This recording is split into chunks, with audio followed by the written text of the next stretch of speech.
Okay, I would like to welcome everyone today watching on TV and via live stream to the May 12th, 2020 regular meeting with all board members present via Zoom webinar. Please stand for the Pledge of Allegiance.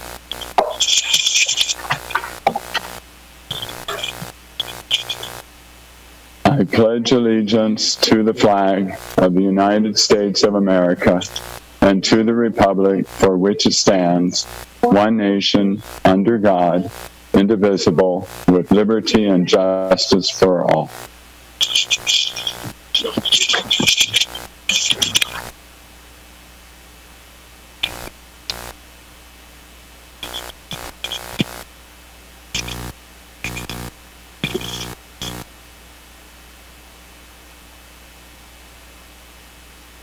Okay, to start the meeting, I would like a motion to adopt today's agenda. So moved. Moved by Trustee Beiser and seconded by Trustee Barrera. We will now go through the roll. Trustee Barrera? Aye. Beiser? Aye. Whitehurst Payne? Aye. McQuarrie?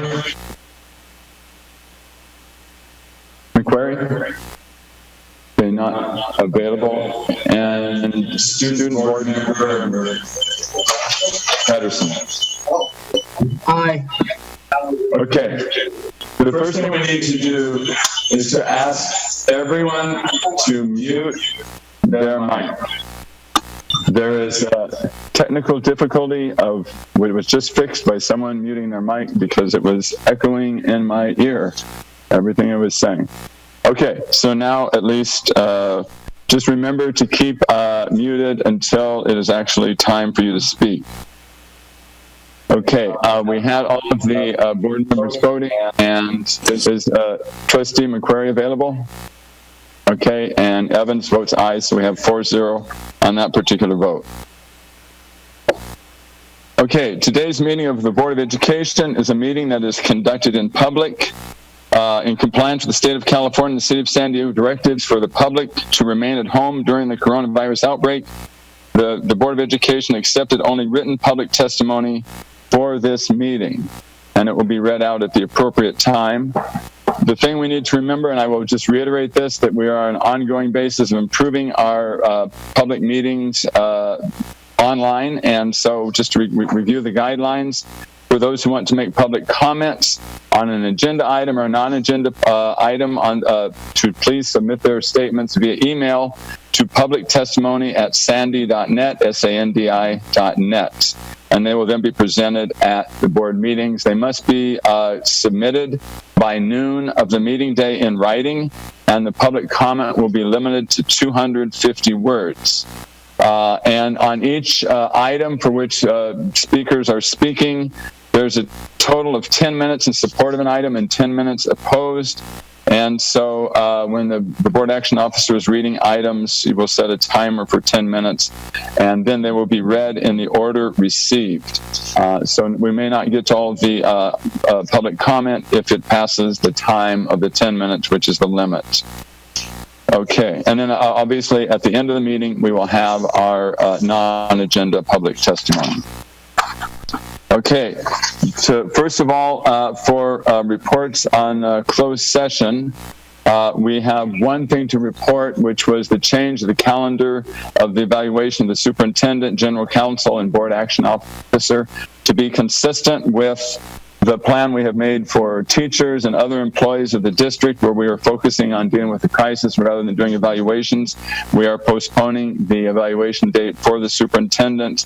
There will be a check-in in July of 2020 and another check-in in January of 2021, and then there'll be a full 2-year evaluation in July of 2021. That is what was voted on at the closed session.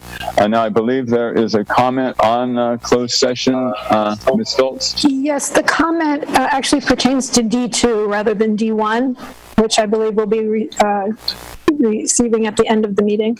Okay, very good. Thank you.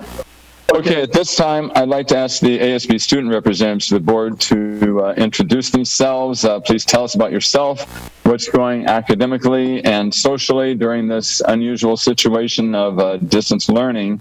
And today we have Zoe Burkhart, who is the ASB president of San Diego High School. And also we'll have, as usual, Ayla Comasa, who is the ASB president at Point Loma and also the president of the Council of ASB Presidents. So let's start off with Zoe. Are you available? Yes. Hi. Hi. Hello, everybody. Thank you for having me. I'm Zoe Burkhart, the president of the ASB at San Diego High School. So since distance learning has started, many of the teachers already had online materials available for students.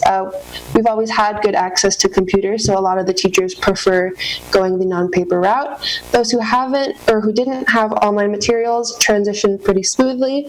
Our high school was the distribution place for technology, and we advertised that through social media and just getting the word around as best we can. Since all the distance learning has started, we've started organizing activities through social media, including, we had a sort of little bingo thing for our students, a San Diego High School bingo, where they could fill out sort of like what they've done in their high school experience, such as going to football games or going to dance, that kind of thing. And then those who had bingos were posted on our Instagram. We're organizing a virtual Spirit Week with Spirit Week days such as Pajama Day or Baking Day, for when people can bake and show pictures of their baked goods on social media. Yes. Also, we've had a few senior activities on social media. We've been having discussions about having a virtual graduation and prom and sort of what that would look like if we were to go that route. Some students started a college map for those planning to go to university next year, where students can virtually put where they're going to college next year. So that's been nice to see where everybody's planning on going. And also our yearbook started an Adopt a Senior program where families could basically buy a yearbook for a student that doesn't have the money for it, and donate a yearbook to seniors that way. And yes, that's what we have going on right now. Okay, thank you very much, Zoe. Okay, and now let's go to Ayla Comasa. Okay, one sec, sorry. Hi, so last meeting I spoke a little bit about distant learning and how we've been working out some of the kinks with online platforms, but I think that we've got into a really good place where all students and staff feel comfortable using the different platforms and doing our work online, which is great. And we've also seen this experience teach us so many new things that we wouldn't normally have to overcome being pushed out of our comfort zone in this way. But I think students are learning how to truly take self-initiative and be advocating for themselves and their own grades and their work, which is a valuable experience in my opinion. And I think that it's one of the upsides to all of this, that we're kind of having a completely different experience to school and having to do things in a new way, which is teaching students a lot of different skills. It's been really amazing to see our students truly come together through this time to help keep each other engaged and participating. And even with the no harm grading policy, we have seen students pursue education for the sake of learning and striving for a growth mindset, which is so valuable. And even though we aren't physically at school, this is still very valuable time with our teachers and school resources. So I hope other students are able to get as much out of this experience as possible as I am. And I also just want to take a quick moment to thank the board for the graduation signs for our class of 2020 students. It's been really encouraging to see that support from the school district, and I know that the students really appreciate it. As Zoe was talking about, at Paloma, we've kind of been doing the same things online with using social media to keep up school spirit. We've done a virtual Spirit Week and some other little activities, so we're still trying to keep kind of the same feeling that we would have at school with our student body. I've been having people send in pictures of things that they're doing at home, and I've been posting that on our ASB accounts. I've been working on a graduation video for our seniors where they've been saying what their post-high school plans are so that everyone can share that through social media too. So it's been really nice having that platform as well to just keep students engaged. And I think that we've been able to find a lot of upsides to this experience, which is really great. And I'm really happy to see all of the students and staff and the school district and everyone just come together to support our students throughout this time. So that's what I have. Thank you. Thank you very much, Isla. And the class of 2020 is really a great example of students who are being flexible, adapting to the situation, and are very resilient in a very difficult situation. At this point, we're going to move on to the Superintendent Cindy Martin's information report. Thank you, President Evans, and I concur with what you just said about our students and how inspirational they are. And I know that employers will ask questions long into the future about how you handled this time and the decisions that you're making and how you're choosing to lead and to interact and to do things during this time that will definitely shape all of our future. So you're very inspirational, both students. Tonight from my statement, I want to share actually and read out loud the joint statement that we, San Diego Unified, issued with Los Angeles Unified just recently. And it says the following. I think it's important that everybody hears exactly where we are. Los Angeles Unified Superintendent Austin Buettner and San Diego Unified Superintendent Cindy Martin issued the following statement in response to the Department of Finance's preliminary estimates on the California state budget and the need for federal relief. A 20% reduction in state funds to public education, which would be about $2,700 less per student, would cause irreparable harm to children. California already spends significantly less on public education than other large states. Los Angeles Unified receives about $17,000 per student before any cuts, compared with $30,000 in New York. Students will need more resources to help them make up for the lost time in the classroom due to the virus. Moreover, reopening school facilities in a safe manner this fall will also require more funding. Our efforts to enhance the quality of distance learning and provide a safety net to students and families during this public health crisis have been comprehensive and responsive to students' needs. With approximately 240,000 devices and close to 18 million meals provided in Los Angeles and San Diego, the immediate challenges posed by COVID-19 have significantly increased costs for our schools. Implicit in every budget are a series of choices, which are made more difficult when the dollars are scarce. But they are still choices, which elected officials in Sacramento must make, and the consequences will have an impact on an entire generation of children. This generation has a right to an education, and a 20% reduction in state school spending would deny students this right. Simply put, that level of spending reduction would make it impossible for schools to safely reopen this fall. There's no substitute for learning in a classroom setting, and a total reliance on online learning may result in many, perhaps the majority of students, losing the equivalent of a year of their education, permanently damaging their future and exacerbating the inequality in our society. Over the past 2 months, we have found a way to do extraordinary things in our schools, to keep our students connected and learning and help our families in need. Now, it's time for the state and federal governments to find a way to do extraordinary things, to make sure we deliver on the promise of a great education for every child in public schools. Each one of them has the talent, and we cannot fail to provide them with the opportunity for a great education. That was the joint statement that Austin Buettner, LA Superintendent, and I released on May 7th. Wanted to share that with our board and the public in San Diego so that you would understand the work that we have ahead of us. Thank you very much, Dr. Evans. Thank you, Superintendent Martin. And our Superintendent Cindy Martin and the LA Superintendent Austin Buettner have been working closely together as the two largest districts in the state and two of the largest districts in the country to really speak out about the need to save education and public schools during this time of health and economic crisis. Okay, now we are going to move on to board information reports. I will begin with Trustee McQuarrie.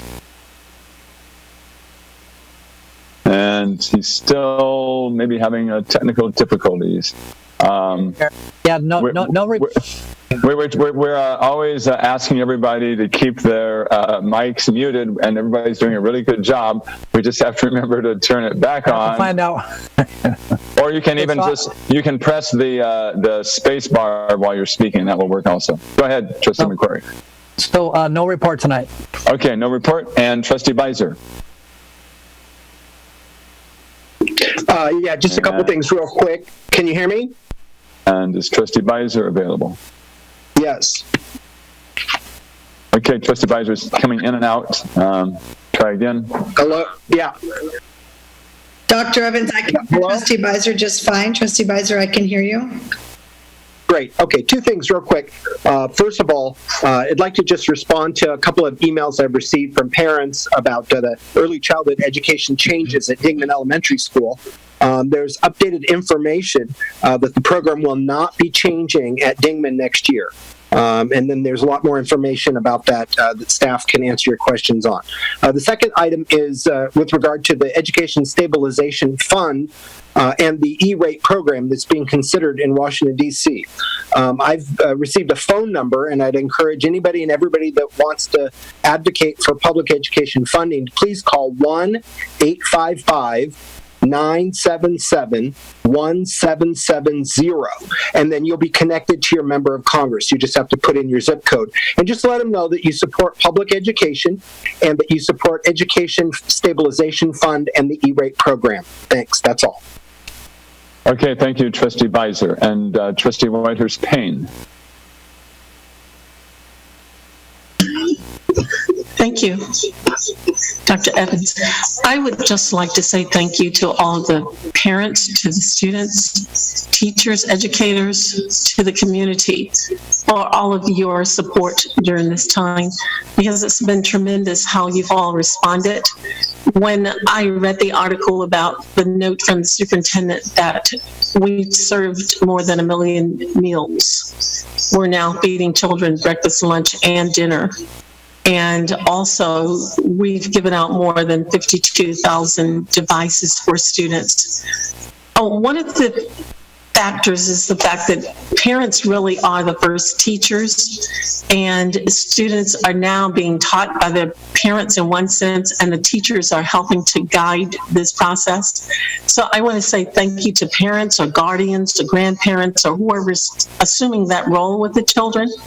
And thank you to the teachers for being willing and flexible to use this new venue to help our students. I also want to say to Mann Middle School principal and to others, I've heard this Central has done the same thing, and I'm sure all of the principals and everyone affiliated with each of the schools, you're doing everything you can to ensure that every child is reached. And I know you must be a pretzel by now because you're bending each and every way you can in order to reach out to those students to ensure that they're receiving their education.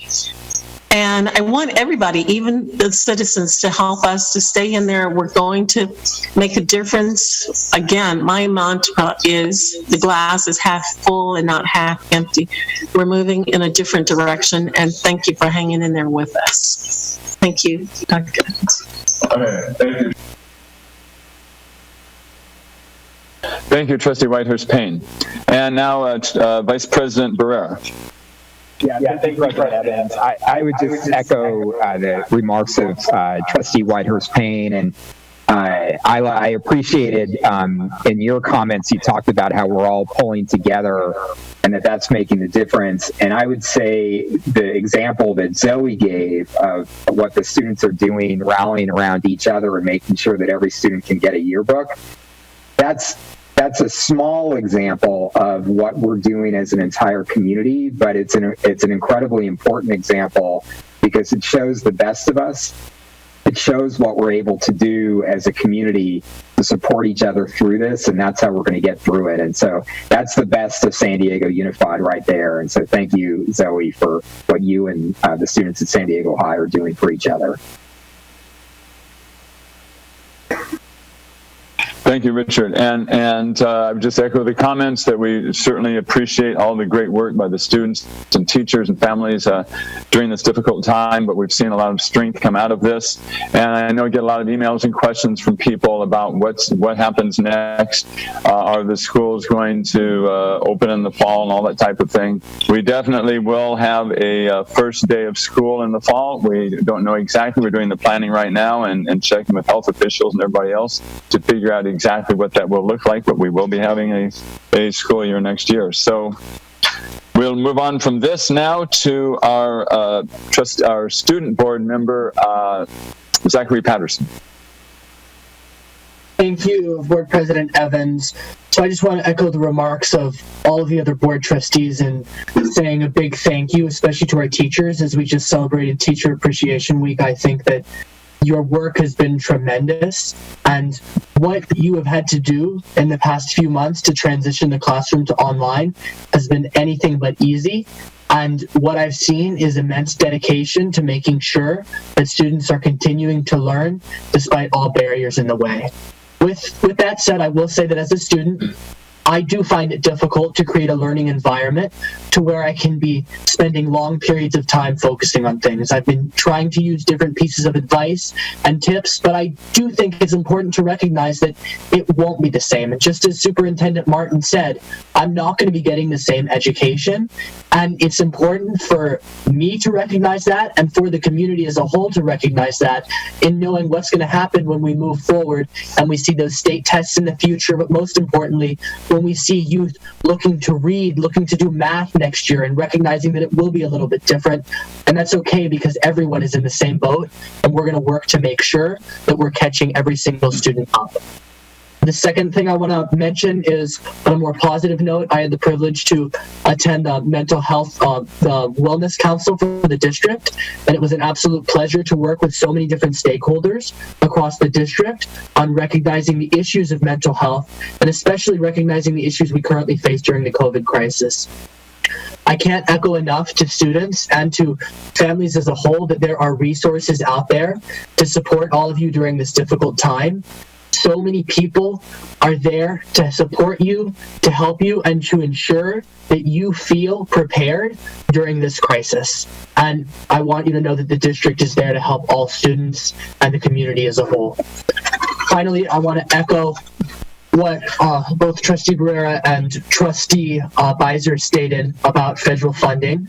And I want to emphasize that it is such an important idea that we fight for this in our next and upcoming federal stimulus package. I'm proud to say that just as Superintendent Martin is working with the Superintendent of Los Angeles Unified School District, I'm working with the Student Board Member of Los Angeles Unified School District in partnership with the Student Member of the State Board of Education. And we're very excited to be working right now to help lead a campaign showing that we as students, we need this funding. And who better to say it than those that are going to be on the front lines of the effects of it? We know that those in our marginalized communities need support and need guidance when we're moving forward. And we're going to make sure that that happens as a group of unified students, because we in this district fight for equity, and we in this country will continue to fight for equity and make sure that every single student has the ability to succeed. Thank you. Thank you, Zachary. And yes, it's very important what you're talking about in terms of the funding. We just hear today that Congress is looking at a possible $3 trillion stimulus package, and schools certainly need to be a very important part of that package, and you need to let your representatives know that. Okay, now we're going to move on to the board consent agenda. Is there a motion on the 3 items on the consent agenda? So moved. Okay, moved by Trustee Barrera and seconded by Trustee Beiser. Any comments by board members? I don't know. I think I got it in first. I don't know. I think I got it. the motion in first by a half. You were tied last time and this time, and I reversed the order each time. Okay. That goes to the board officer. Okay, this is okay. So we have. Anybody have any comments on the consent agenda? If not, we will vote on it. Barrera. Aye. Beiser. Aye. McQuarrie. Aye. Whitehurst Payne. Not available. And Patterson. Aye. And Evans. Aye. Okay. John, I am available. Aye. Okay, you are invisible to me right now, but I'm going to to my office. Okay. Okay, you were moved to a different place. She was in the boardroom, and now she's gone to a different place. Okay, so we have a full 5-0 vote and also consent by agreement by the student board member on that item. Okay, we will now move to the operational matters for the board, and the first item is G1. And we have no speakers on that item, is to approve the agreements with the Administrators Association of Sandy Unified for the certificate and classified bargaining units. This is about the impacts and effects of the reduction in force according to the government codes and the bylaws of the Board of Education. Is there a motion on this item? So moved. Second. Okay. Moved by Trustee Beiser by a split second, and seconded by Trustee McQuarrie. Okay, and Trustee Barrera was very graceful in accepting defeat. Okay, we will now vote on this item again through the roll call. Barrera. Aye, and I want the next one. Beiser. Aye. McQuarrie. You can have it. I concur. One word answers, please. Whitehurst Payne. Aye, and I'll let you guys have it today. Okay. Patterson. Oh, he doesn't have on this item. Vote on this issue. Okay, you're much more on top of than I am. Thank you, Trustee Patterson, for not violating the law. And Evans is aye, so that passes 5-0. That was item G1. Okay, now item G2 is the resolution in support of the creation of Mountain View School as a district pilot school. Is there a motion on this item? Aye. I make the motion, yes. Okay, Trustee Barrera makes the motion. Is there a second? So moved. Okay, seconded by Trustee Beiser, I believe. So that was student rep Patterson, sir. All right, sorry. Okay, I was just expecting it to be Beiser. Thank you, okay. Trustee Beiser. Okay, so Trustee Patterson. Okay, so that is moved and seconded. Superintendent Martin, could you explain a little bit about this item for us, for people to understand what it means to be a pilot school?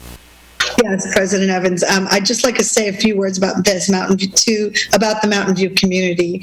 This charter school was facing elimination because of the financial distress, and the parents and teachers who are testifying tonight are some of the people who came together to keep their school open and to keep their dreams alive. They had a really clear vision about what they were looking for in their school, so we're proud to have you as partners, and we expect great things to come from this collaboration in the future. And I want to just thank everybody, and I think there's some public speakers on this. Dr. Evans, you're on mute. Thank you.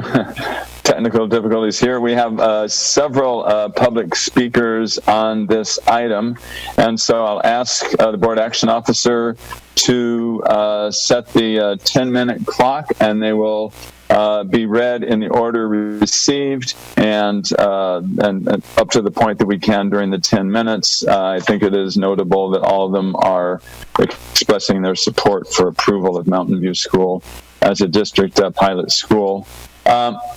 And one other question, Superintendent Martin, could you explain, we know what a charter school is, we know what a district school is, can you tell us what a pilot school is?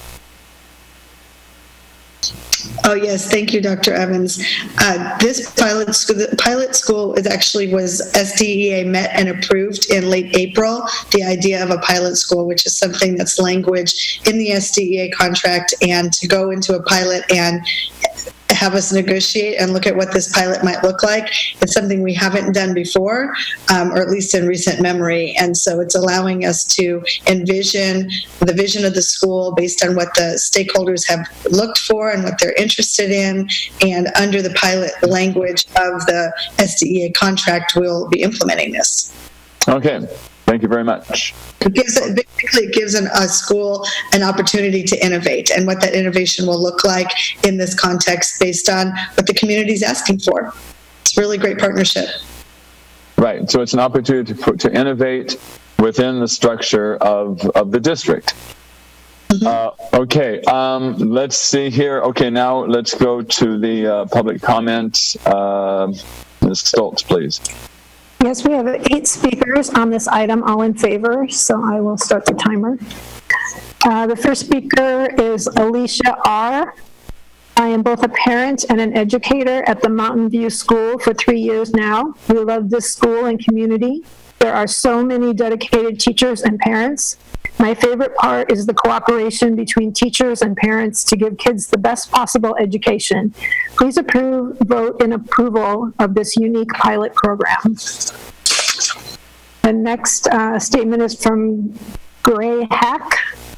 As a parent of multiple kids at the Mountain View School, TK and third, and having been a parent at a district school previously, I wanted to share with you what this community has brought to my children's lives. 1, it's a space that truly offers support and restorative justice practices when a child is bullied. My 3rd grader has experienced bullying at all schools they've attended, and this is the only place that has tried to truly restore relationships and build better ones between the children. This is a priority made by all. 2, it's a place where my genderqueer children can feel understood, safe, honored, and respected. 3, as a parent, I truly feel heard and honored in the decisions I make for my children's future. The staff and teachers are flexible, kind, and open to hearing from me. 4, my child with additional needs has not felt like an outsider at Mountain View. Staff understands that all kids may have challenges sometimes, and the school makes tools and resources available for everyone. When my child reaches out for one of these resources, they do not feel the pressure of being different. Staff at Mountain View have a true understanding of what it means to be inclusive. I appreciate you taking the time to hear why this community is so important to my family. Please approve our request to open the pilot school so my children can continue to receive the education and community support that we are trying to provide for them. The next statement is from Meredith Cody. My name is Meredith Cody. I am a current SDUSD parent and was a member of the San Diego Cooperative Charter School community for 9 years. I am writing in support of the resolution to establish the Mountain View Pilot School. Mountain View, from its inception, has been much more than a school. Educators, learners, community stakeholders, and families created a home built on a foundation of collaboration, cooperation, and shared decision-making. A pilot school will benefit our students by having access to more robust resources. Our educators will have access to professional development and advancement opportunities, fair and equitable pay, and defined hiring practices. Our stakeholders can expect transparency and oversight of school operations and financial performance. The district will benefit from the talents, ideas, and expertise that Mountain View will share. A pilot school will be an option for families looking for something unique and will retain those students in a district school. Also, given that the origin of the pilot school is grassroots and innovative effort, there is every reason to think that this team will continue to bring these types of ideas forward to be shared across the district. The closure of our school mid-year and the circumstances which led to it were traumatic. Thank you seems inadequate given the amount of support we have received from SDUSD. My belief is that we will build a pilot school that will demonstrate that we value, respect, and honor the goodwill you have shown us. The next statement is from Stephanie Kurtz-Harris. My name is Stephanie Kurtz-Harris. I am the parent of a first grader at Mountain View School. I am one of the many parents who fought to save our school from closure when it was part of the co-op schools. We have had a challenging year, to say the least. Our children have been through so much change and trauma this year, yet they have had amazing staff and parents and allies within SDUSD who have been fighting for them and supporting them along the way. Thank you to all of you, parents, teachers, and staff, for your commitment and love for our students. Mountain View School is an amazing place where children are listened to, respected, and supported, and it is a place where children are set up to thrive. The learning environment is one that is unique and diverse in the ways it attends to the students and community it serves. It is a fully inclusive learning community that values the voices of all children and celebrates their contributions, embracing the whole child and meeting them where they are to support their learning journey. I am thrilled that SDUSD has embraced our school and am very hopeful for our future success. Please vote yes to approve Mountain View School as the first pilot school in the San Diego Unified School District. Thank you for your time. The next statement is from Marcela Hinojosa Lopez. My daughter is in Mountain View, and I fully agree that the pilot school plan continues. She does not want to go to another school, and I will be very grateful if she starts this next school year, and I am in favor of the approval of the pilot school. Thank you. The next statement is from Thomas Ciola. I am writing to express my support of the Mountain View Pilot School for the academic year 2020-2021. I have been a middle school teacher with the community for 2 years. Our community has faced many challenges and obstacles in the past year. When the future of our school was dire, our principal, Rhea Brown, and a group of parents refused to accept its end, having felt the potential of its innovative program and cohesive community. They appealed with courage and tireless energy to your public school district for help. We are infinitely grateful for the response of the district. SDUSD not only moved quickly to preserve our community, but recognized and praised the rare attributes of the school that drew me to it in the first place. I truly believe that the Mountain View School program teaches students to be active, engaged, and passionate learners who think critically and want to make positive change in the community. I believe that through concerted effort, every child builds meaningful peer and adult relationships and develops social and emotional skills that impact them for life. I believe that these extraordinary outcomes would not be possible without the cooperative spirit and daily sacrifice of administrators, teachers, counselors, instructional assistants, community partners, and families who share an inclusive, equitable, and progressive vision of education for all children. I humbly recommend that the board further the district's investment in our community by authorizing it to open this coming academic year. And the next statement is from Kelly Meyer. My name is Kelly Meyer, and my children attended the Mountain View campus of the San Diego Cooperative Charter School for 5 years. I am writing in support of Mountain View to become SDUSD's first pilot school. As a parent educator, we choose this school specifically for its social emotional program, the whole child approach, and its impressive ability to execute collaborative learning while keeping curiosity intact. We continue to be impressed by the school's unwavering commitment to these values, even if not especially when they were under scrutiny. While we came for the reasons mentioned above, we also had our lives enriched by the core values of the school. Through the lessons of social justice and change making, and by driving out of my own neighborhood every day, I realized that the diversity we were experiencing because of our choice of this school had opened our hearts and minds more than we could have imagined. Our children have best friends from almost every zip code in the city, and for me, this is critical in shaping their worldview. Without this school and its dedicated, unwavering staff, my children would not be who they are.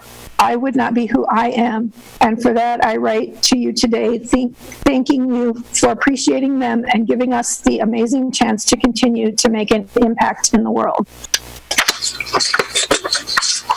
The next statement is from Sarah Moriarty. Good evening, board members and members of the community. Like many of you, I'm burned out.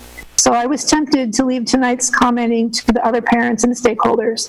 But ultimately, it occurred to me that this moment is 100% not the time to let up on advocacy for things that matter. So I will say this. 1, my child and many children like her need the Mountain View Pilot School because its full inclusion model gives them their best chance at continuing to grow and learn in an inspired, community-oriented, learner-centered school environment. 2, the Mountain View area of our city is one that has known a great deal of economic hardship and neglect before the pandemic. Its residents need and deserve such innovation and investment. It is my fervent hope that this board will vote to authorize Mountain View as San Diego's first pilot school, and further that it will fund it in such a way that it gives it a chance to succeed. Because if we build it, they will come. Thank you. And that concludes the public comment. Thank you, Ms. Stoltz.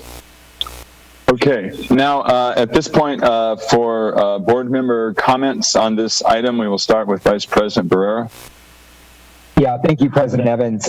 This is really a big deal, and I don't want us to just, sort of pass over it without recognizing this is the first pilot school, I believe, in the history of the district.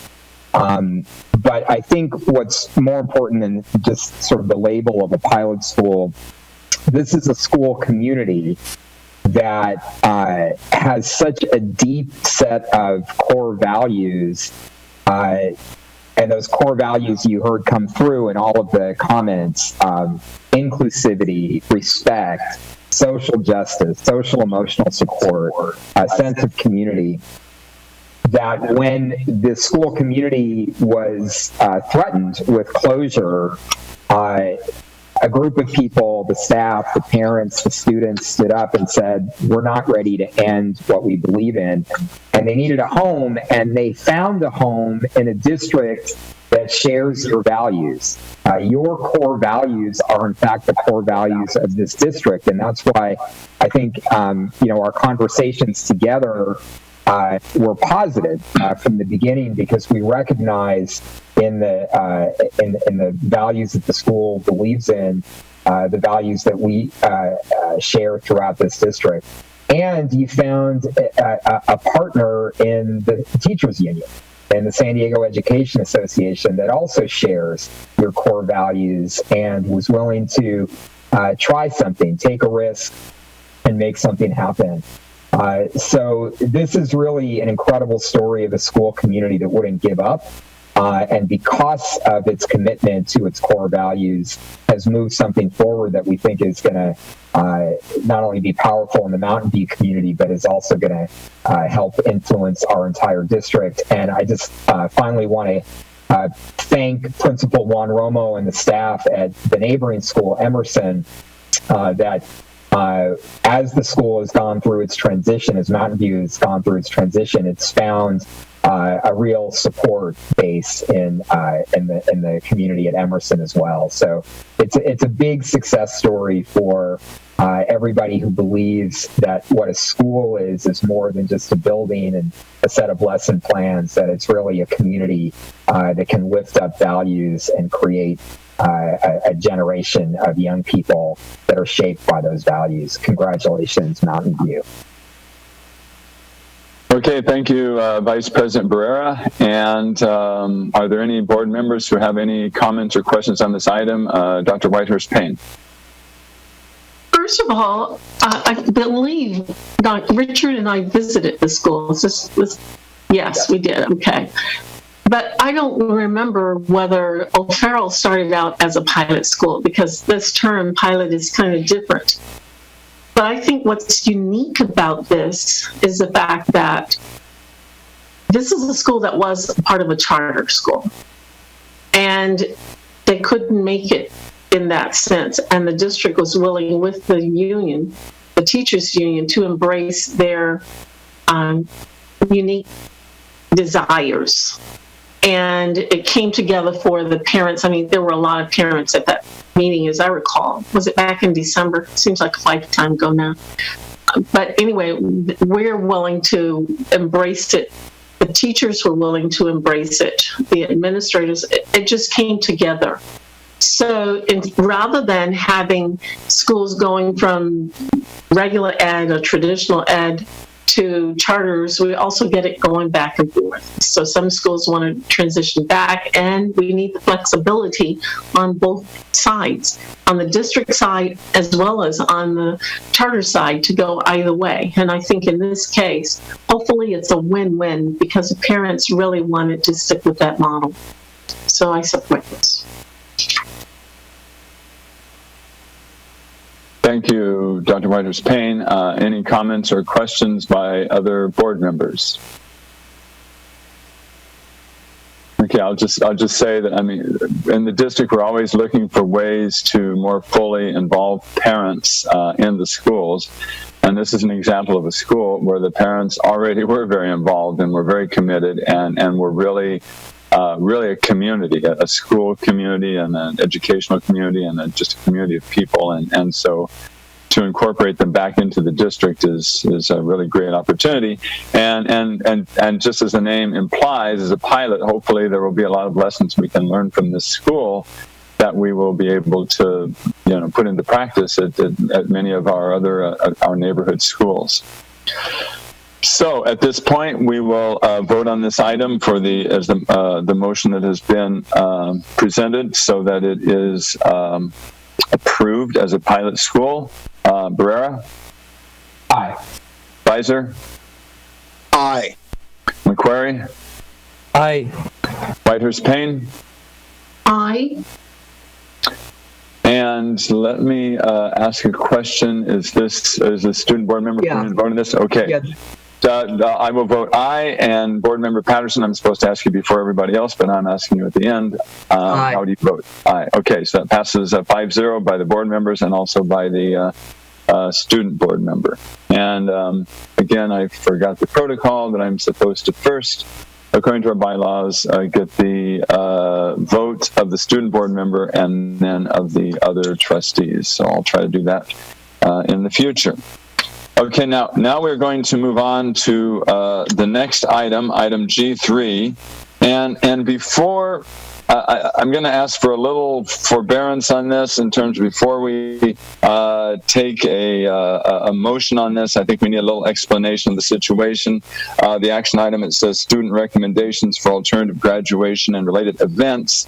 And so there's a series of recommendations from the students. Some of the situations and guidance from the public health officials in the county has also been modified since then. So before we make a motion, I think it would be helpful to have we ask the superintendent to work on forming a committee with students, and then if we could talk about how that was formed and how that was done, and then maybe some input from Isla Comasa or others in terms of the process and the recommendations that were made.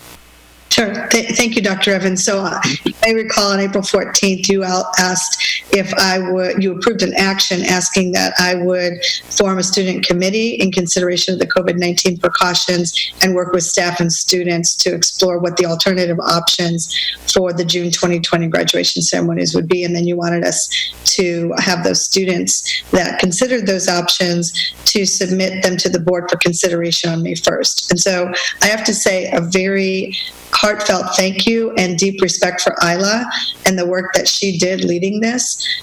Truly inspirational. I already told her she needs a letter of recommendation for her future plans, that I was able to witness firsthand her leadership and her voice on carrying out your wishes as a board. You asked for there to be student engagement and student participation and thinking about what this might look like. And knowing that we don't ever have all the answers by ourselves, and knowing that you don't just from the dais decide what's best for children, that you wanted there to be some participation and conversation. That's exactly what the students did. So I want to say first thank you to Isla, and then to Stacy Siders and Dr. Sophia Freire and the team of adults that supported Isla to do that work. I want to hear directly from Isla tonight. She accomplished the mission. She received, I'll let her do her presentation. I don't want to steal her thunder. She'll talk about what happened and what she learned in that process. And she submitted a letter to me and to the board, which is what you requested, summarizing what the students students developed in their work. And so that letter is attached to tonight's item, so you can read for yourself what their recommendations are in going forward. So I think best to hear from Isla herself. She's ready to present her process and what was learned during that process and give us a path forward for how we'll proceed with graduations under these health guidelines that are before us. So Isla is with us tonight. We heard from her a little earlier and she's ready to present. Okay, thank you, Superintendent Martin. First of all, I would really just like to say thank you to the board for acknowledging the fact that this should be a student-led initiative and for giving me the opportunity to help and be a voice for the class of 2020. I really appreciate this opportunity, and I'm very proud of the work that we were able to do as students. So, as Superintendent Martin said, a few weeks ago, I was asked to put together the committee to come up with alternative options for ways to celebrate the class of 2020. With the help of Zachary, I was able to get in contact with seniors from the Student Advisory Board and Student Equity Ambassadors, in addition to ASB presidents and ASB senior class presidents and senior class advisors. I sent out a survey to the class of 2020 students asking their opinion and suggestions because I felt that it was most important to get as big of a say from the students as possible and really hear the voices from as many students. And we got over 2,600 results on that survey, which was amazing that we could get that participation from the student body. I then held a few different discussion meetings to go over the results of the survey and put together our final recommendations, which I wrote into a letter to the Superintendent Martin and the board. And I would like to now read that letter for all of you. Dear Superintendent Martin and Board Trustees, my name is Isla J. Kamwasa, and I'm a senior and ASB president at Point Loma High School. I'm also the president of the Council of ASB Presidents, so I've spent the year building strong relationships with student leaders and staff within San Diego Unified School District. Throughout these unprecedented times, we have come together as the class of 2020 to outline alternative options for graduation and senior activities. I want to emphasize that our recommendations have come from days of discussion and the direct opinions of over 2,600 high school seniors from our district. The most ideal vision for graduation that we would like to recommend is a physical graduation postponed for late July or early August. This would entail all aspects associated with a traditional graduation, including all students and their guests. Anyone who could possibly be sick or very vulnerable to the virus would be encouraged to stay home. If due to the state of public health, it is not in the best interest and safety of our students, families, and staff to have a traditional graduation, we would adjust our postponed physical graduation to fit social distancing and public safety standards. Graduation would still be held in person at school sites, but large classes can be broken up into smaller groups alphabetically to attend at different times of the day. Numbers of guests would be very limited based on CDC guidelines, but the graduation could be live streamed so that friends and families can watch from home. Students would be sitting apart and extra precautions can be taken to ensure everyone's safety. In the chance that neither of these situations are possible due to the shelter-in-place order, a virtual graduation should be created and become available on school websites for anyone to be able to watch from home. This can be a video put together by having all students and staff who are going to speak at graduation record their parts to be pieced together. A PowerPoint can show each student's name and senior photo as their name is called out on the video. For any of these three options, it is important to the students that we are still able to receive a cap, gown, cords, and any graduation memorabilia, i.e. pins and tassels. We suggest a drive-up pickup distribution at school sites. Diploma folios should be mailed to each student or available for pickup for those who are not able to attend a postponed graduation, but should still be able to receive one. We recommend also postponing senior prom for a date in late July or early August. Necessary precautions can be taken in alignment with public health information, such as limiting the number of guests or tickets sold, holding prom outdoors to encourage more room between students. We would work with our schools to ensure we follow public health guidelines and social distancing, wearing masks as instructed. In the case that it would not be safe for us to hold a physical prom, we suggest planning an online silent disco dance. For other senior activities, including senior breakfast, award ceremonies, and yearbook signing, it would be ideal to combine these events into one day around the time of the postponed graduation and senior prom. This would be one way that we can have a final activity as a class and be able to participate in an adjusted event where we would be able to have all of these different senior activities. To be able to plan these postponed events, we recommend canceling all original dates for graduation, senior prom, and other major senior activities. The San Diego Unified School District graduating class of 2020 hopes that school sites will take these recommendations into strong consideration as they continue to celebrate our seniors. We understand that it may be difficult to plan all of these events for during summer, but the students are willing to wait until we are able to safely participate in these momentous celebrations. Sincerely, Isla Jade Kamasa. We're all obviously pretty heartbroken, but we also turn that into such dedication and initiative over the loss of our senior activities and school year, and we really wanted to come together to fight for our senior activities. The support from the district and community has been really appreciated, and we understand that obviously the most important thing is the safety and health of all staff and students. So we understand that whatever we need to do needs to be in line with health guidelines, but we hope that when making these decisions, you're able to listen to the student recommendations. I would be happy to answer any questions that any of the board members or anyone might have about the process that came to our conclusions or more specified details about our recommendations. But again, I really appreciate this opportunity and thank you for listening to the student voices. Thank you very much, Isla, for that presentation. Obviously, the student voice was very important in all of this, and I know it's important to everybody, the students and parents and everybody involved. I know that within a few days of the physical school sites being closed, that I was already getting inquiries about what's going to happen about graduation, because that's such an important event for families. And I guess one thing, Isla, in terms of, with your recommendations, one was the issue of, possible postponement to July or August, and yet there's certainly a lot of great uncertainty about, the possibility of any great large gathering, even a month or two later. And then on the second point about, what would be a way that could be done within public health standards, I guess the thing that's happened the most recently is that the public health officials, Dr. Wilma Wooten particularly, has said that some sort of drive-up graduation ceremony is a possibility. So that's responding to what you said in terms of within public safety standards. And of course, the ultimate was, if that's not possible, was the last choice was to do a virtual graduation ceremony. So do other board members have questions for Isla or comments before we kind of move on to a particular action? Trustee Brewer.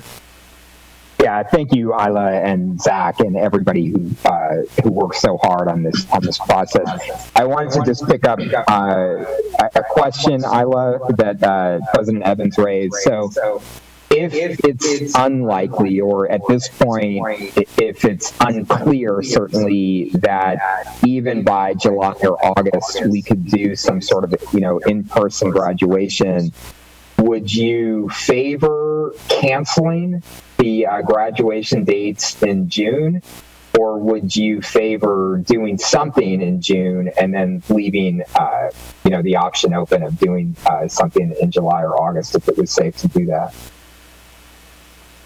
So part of our discussion that kind of came after this letter, as we were talking about the unlikeliness that we would be able to postpone it, was having a virtual graduation or something to go out to the students on our original graduation date of June 9th, but then still keeping the option open and having that communication to the students that there is still a possibility that we can do something postponed in summer.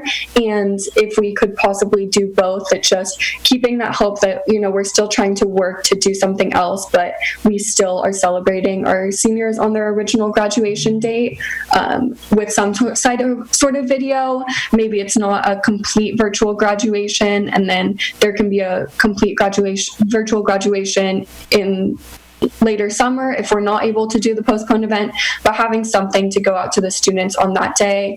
I know I was in communication with my own school at Point Loma about maybe having a video from our admin or staff just saying some encouraging words to our seniors that can go out on that day. So I think that could potentially be up to school sites of how they wanted to kind of handle it, but I would like to encourage something for the students on our original graduation date so that there's still that communication between staff and students. And I think that a lot of students are just worried that they don't know what's going on, which hopefully with some of this, we can get more communication out to the students and get more of an update about the state of our senior activities. Yeah, thank you. That's very helpful.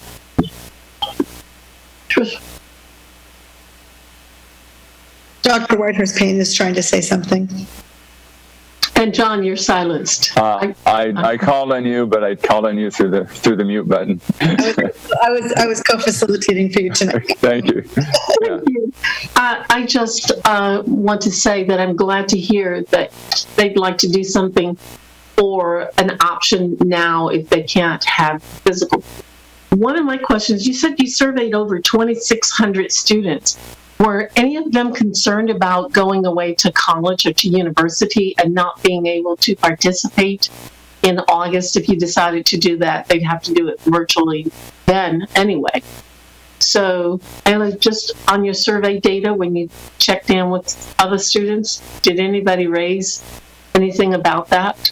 So that was actually one of my concerns. So one of the questions that I specified in the survey is when a time frame of when students are planning to leave San Diego for college or other post-high school plans. And I in detail reviewed those dates. And pretty much everyone gave late dates in August, which is why I specified late July or early August. That was the time frame where it seemed like it would be the latest option where majority of students would still be home and still be in San Diego. So that definitely went into consideration. And I made sure to try and find a day where it'd be as accessible for as many students as possible.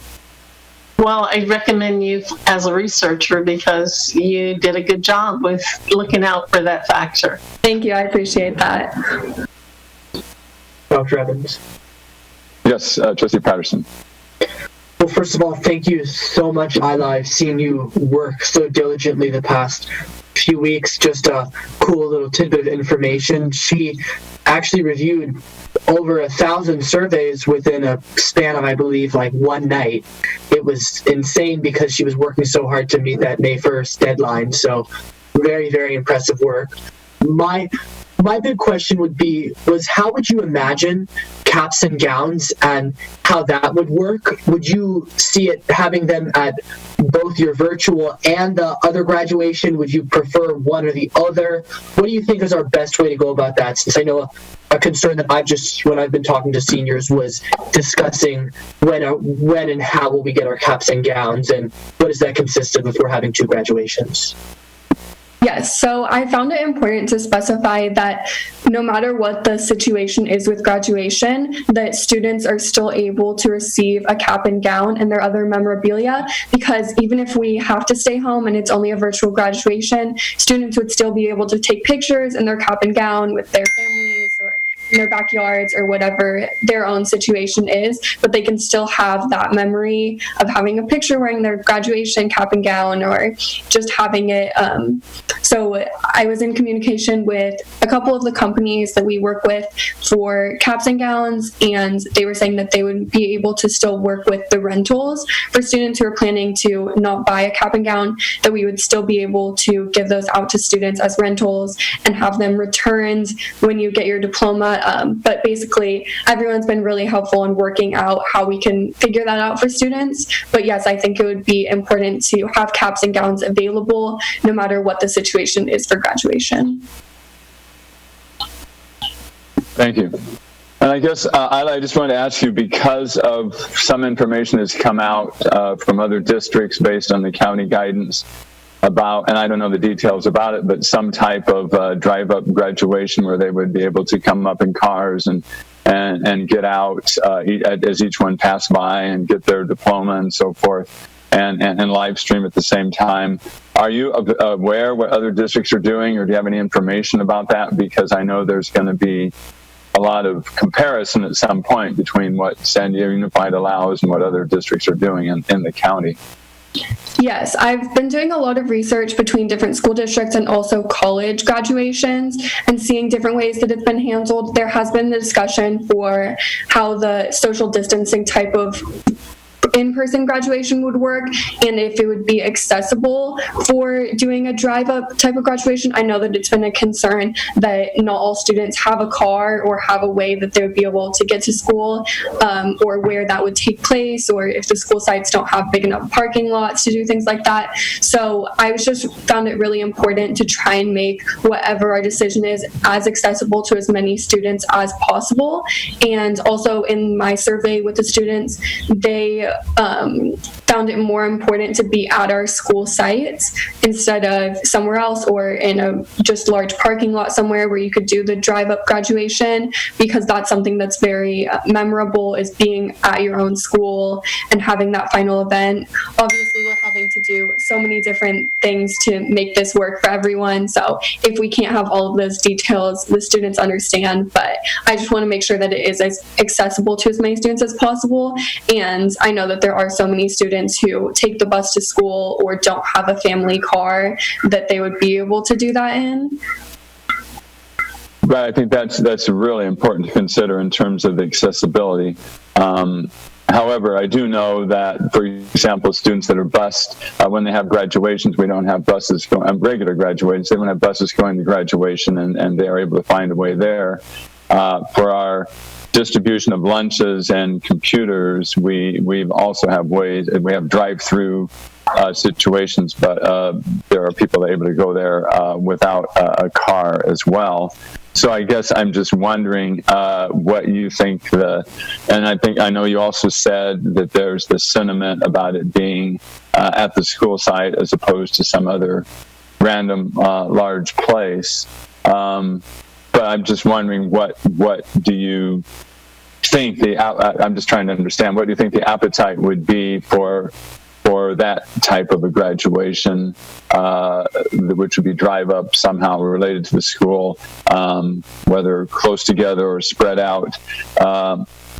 Would there be an appetite for that over the virtual graduation?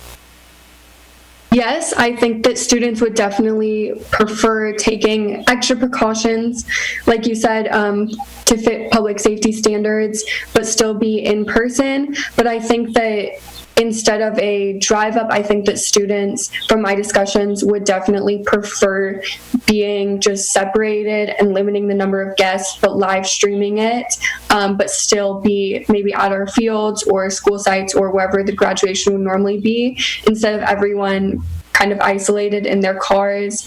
Our discussion, we did discuss whether it'd be better to be in a drive-up graduation or just social distancing and separate the students. And pretty much all of the student feedback was that they would prefer still being in person, just limit the number of guests, be sitting apart, possibility of having students wear masks or take extra precautions, whatever need be, based on the timeline in public health at that time. But I think that either way, being able to work out some type of situation like that would be significantly better than a virtual graduation. Right. Okay, other board members, questions or comments for Isla? John. Yes, Trustee McQuarrie first. Yeah, I want to acknowledge Isla, the ASB presidents, and the other students who for this incredible piece of work. I mean, it's one thing to provide students with the opportunity to have their voices heard, but I think it speaks well for the effort that Isla and the students have on this project here to create a quality product. So the research that you have done, the thorough effort that you've made to include all voices, the quality of your recommendation, I think speaks well to your leadership and to the excellence that is being demonstrated by the senior class of 2020. Congratulations. Thank you.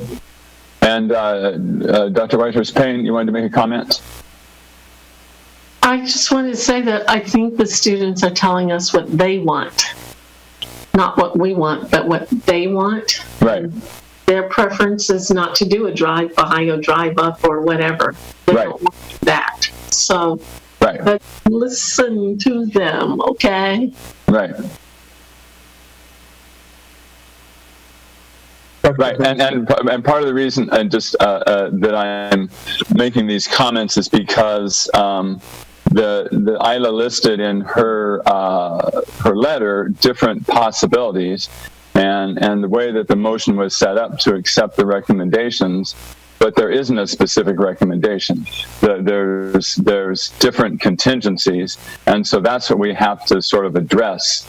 And I think that the big issue is whether we address that there is one way that is going to be done across the district, or whether it's going to be a little bit different at each high school, and of course all of that would have to be within the public health guidelines and according to what the students wanted.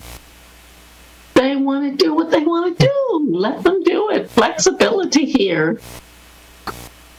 Okay, well, if you can convince all the public health officials that to let the students do it exactly the way they want, I'm in favor of that. No. That's not what I'm saying. The students are very wise, and they've made it known that they want to follow the public guidelines. But given that criteria, they've laid out the steps that they're willing to take. I mean, there are a lot of adults who are saying, no, let's violate them, but I think it's in writing, she said it, that they want to follow the guidelines and they want that flexibility to do it within those frameworks. They don't want the drive-by like you might want or I might want.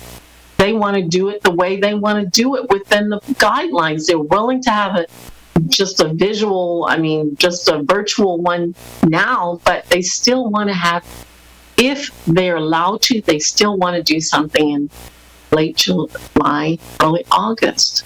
And Zach, I know, is dying to. Right. Okay. Well, just to be clear, I'm not advocating for the drive-by. I'm just trying to have clarity on exactly the order that the students want to do it and how they're going to make the decision. Zachary.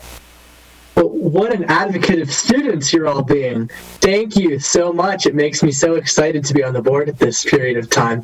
One of my primary concerns that I was just bringing up before was the idea of having caps and gowns at both of these graduations. And I just want to confirm the district's intent to continue to support and to put forward their best effort to ensure that students can get caps and gowns if we are able to have this second graduation. Because we were talking about negotiating or just discussions with these companies, but it's really important to me that I hear from the district themselves that they are definitely on board, and that we as an entity, as a Board of Education, are on board and affirm the ability of the students we affirm the ability of the district to work and negotiate to make sure these students can keep their caps and gowns. And that's something that's very important to me, and definitely if we need to get that in writing, that's something that I would like to discuss as well, because I think I'm speaking with Isla too when obviously I'm not a senior, but I know it is very important for them to have that at these graduations. So if that should come in the form of a motion in addition to this, or if we should have another sort of discussion affirming this so it's understood, I would appreciate that. Yes, Trustee Barrera. Thanks, President. So what I'd like to do is make a motion and then just maybe explain it a little bit. So the motion has a few different aspects. So the first piece of it is that we want to ask the school communities to develop their own individual creative plans for how to conduct first some graduation celebration on the scheduled date of graduation, leaving open the possibility of something else, in July or August. But we want to see a plan coming forward from each school community about what they want to make happen on the date of their regularly scheduled graduation. And that plan should address a few things. One is the plan should certainly be at least jointly developed by student leadership. So the class of 2020 needs to have a clear role in the process of developing that plan. Number two, the plan obviously has to meet social distancing or public health guidelines, I should say. The plan needs to meet public health guidelines. And number three, the plan has to be inclusive and be accessible to all members of the graduating class. So the motion would be, we want to see a plan come forward from each school for some celebration that occurs on the date of the scheduled graduation. That plan needs to be in compliance with public health guidelines. It needs to be inclusive of student voice, and it needs to provide access to all members of the graduating class. And then the second part of the motion is the district needs to provide support to each school as it comes forward with its plan. So number one, the district needs to provide timely response. So does the district agree that the plan is consistent with public health guidelines? We need to get quick response if we think that there need to be tweaks in the plan. The district needs to give quick response to make sure that we believe that students have had a clear role in developing the plan. And the district needs to give clear response if we think that there are problems with accessibility. All of this obviously is needing to happen over the next few weeks because graduation dates are less than a month away in a couple of cases, I think in most cases. And that the district pledges, consistent with Trustee Patterson's comments, to provide each school with the support and resources that you need to execute your plan, including caps and gowns, including all graduation memorabilia that students otherwise would have had access to, and including logistical support. Should you be using school facilities, or logistical support should you be doing something virtual and you need technical support or support from the district in that way.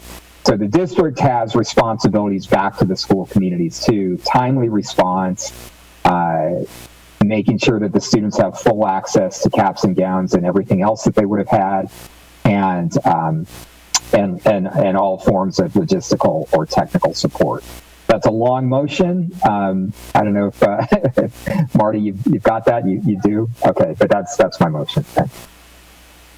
Well, am I good? Yeah, I totally see Dr. Evans, you're muted. If you were gonna say something, or am I okay? Yeah, I was saying, are you seconding the motion? Yeah, I was going to speak, and then I was, yeah. And then you're going to second it. Yeah, then I was going to get there. Okay. So definitely, I could not agree more that providing support to the schools right now to ensure that this moves smoothly and that this moves effectively, because we are in such a time crunch. Two things I wanted to mention first. The first one being that I think it would be great to, you being able to work with all of the ASB presidents, you will really be able to have a good grasp on how effective student leaders are actually being in that process. And I would love to see, maybe at the next meeting, if you had the chance, you reporting back to us on the extent that you saw student leaders actually being involved in the process. I always think it's amazing, our first step, but putting a little accountability on it and saying, this is how we as students. So I would ask that maybe we could put something in there, asking Isla to return back to us at the next meeting, if she's okay with it, and providing an update on how effective students have been able to be in this graduation process. And then the second thing was, if you would, Trustee Barrera, if you would consider the second part that I had in mind of affirming the district's position to, I'll read it specifically, that they will work to the best of their ability to ensure students can receive a cap and gown at both potential graduations. And if we could add this to a giant motion, if that would be. Yeah, I will be happy to amend my motion. Okay. And then I will second that. Okay, so there's a motion and a second. And there are a lot of details there in terms of the participation by the students, the support by the district, following the public health guidelines, And what it does not do is mandate exactly how what the graduation on the graduation date would entail, whether it's virtual or some other creative option that the students, I'm not going to define what that would be, that the students come up with. So it's not a one size fits all. I would just say to when Trustee Patterson was talking about feedback at the next board meeting, this, as Trustee Barrera pointed out, this is a very short time frame, so it's going to have to happen immediately. We can certainly have a follow-up at the next board meeting, but at that point, it would pretty much be a done deal in terms of what's being done, but that would be done under the auspices of the students and in cooperation with the principals and district leadership. The board would, certainly not be involved at that point. Definitely. I just think it's important to have some sort of accountability, and I know as a student that's important to me to see that this specific part of the motion is being met. Absolutely. One comment on the... Yes, Trustee Rogers-Payne. By definition, all of the ASBA presidents that we've had are seniors, and I know every class has a senior president, so I'm sure they've been given feedback. I don't think it's a big factor to get their involvement because they're already participating by definition. So I think it's still...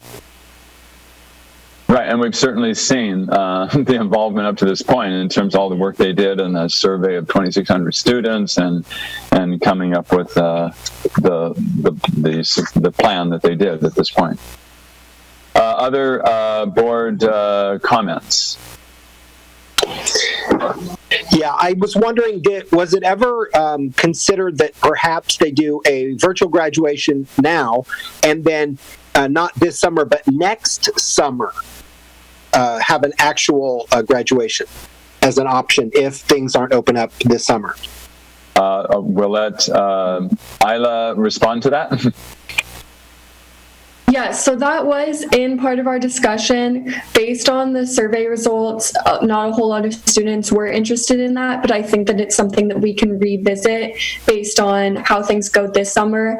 If we're not at all able to do either the social distancing in-person graduation or just a traditional graduation, that's definitely something that we can revisit and see if students would then like to have a physical graduation next summer. But initially, that was not a big part of our discussion because students weren't super interested in it. I think it's just kind of something that we would have to see how it goes this summer and then address after that. Hopefully that answers your question. All right, thank you. And I really appreciate how you articulated using health guidelines and CDC guidance and things like that. But I would like to just say publicly and for the record that I hope that the CDC guidelines that we would adhere to would be unaudited by the Trump administration, as the Trump administration has publicly and on record changed CDC guidelines for political benefit. So I'd like to say that.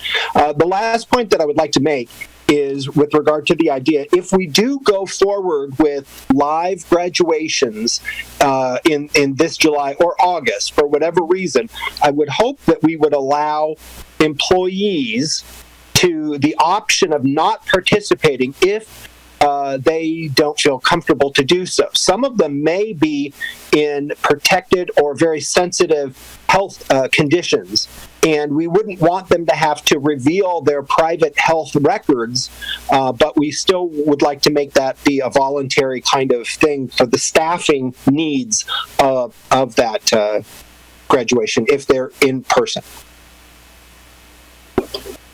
Okay, thank you, Trustee Beiser. And Isla, just to clarify with the motion, and just going by the original letter that talked about recommended canceling all the current dates for graduation and other activities, and moved on from there.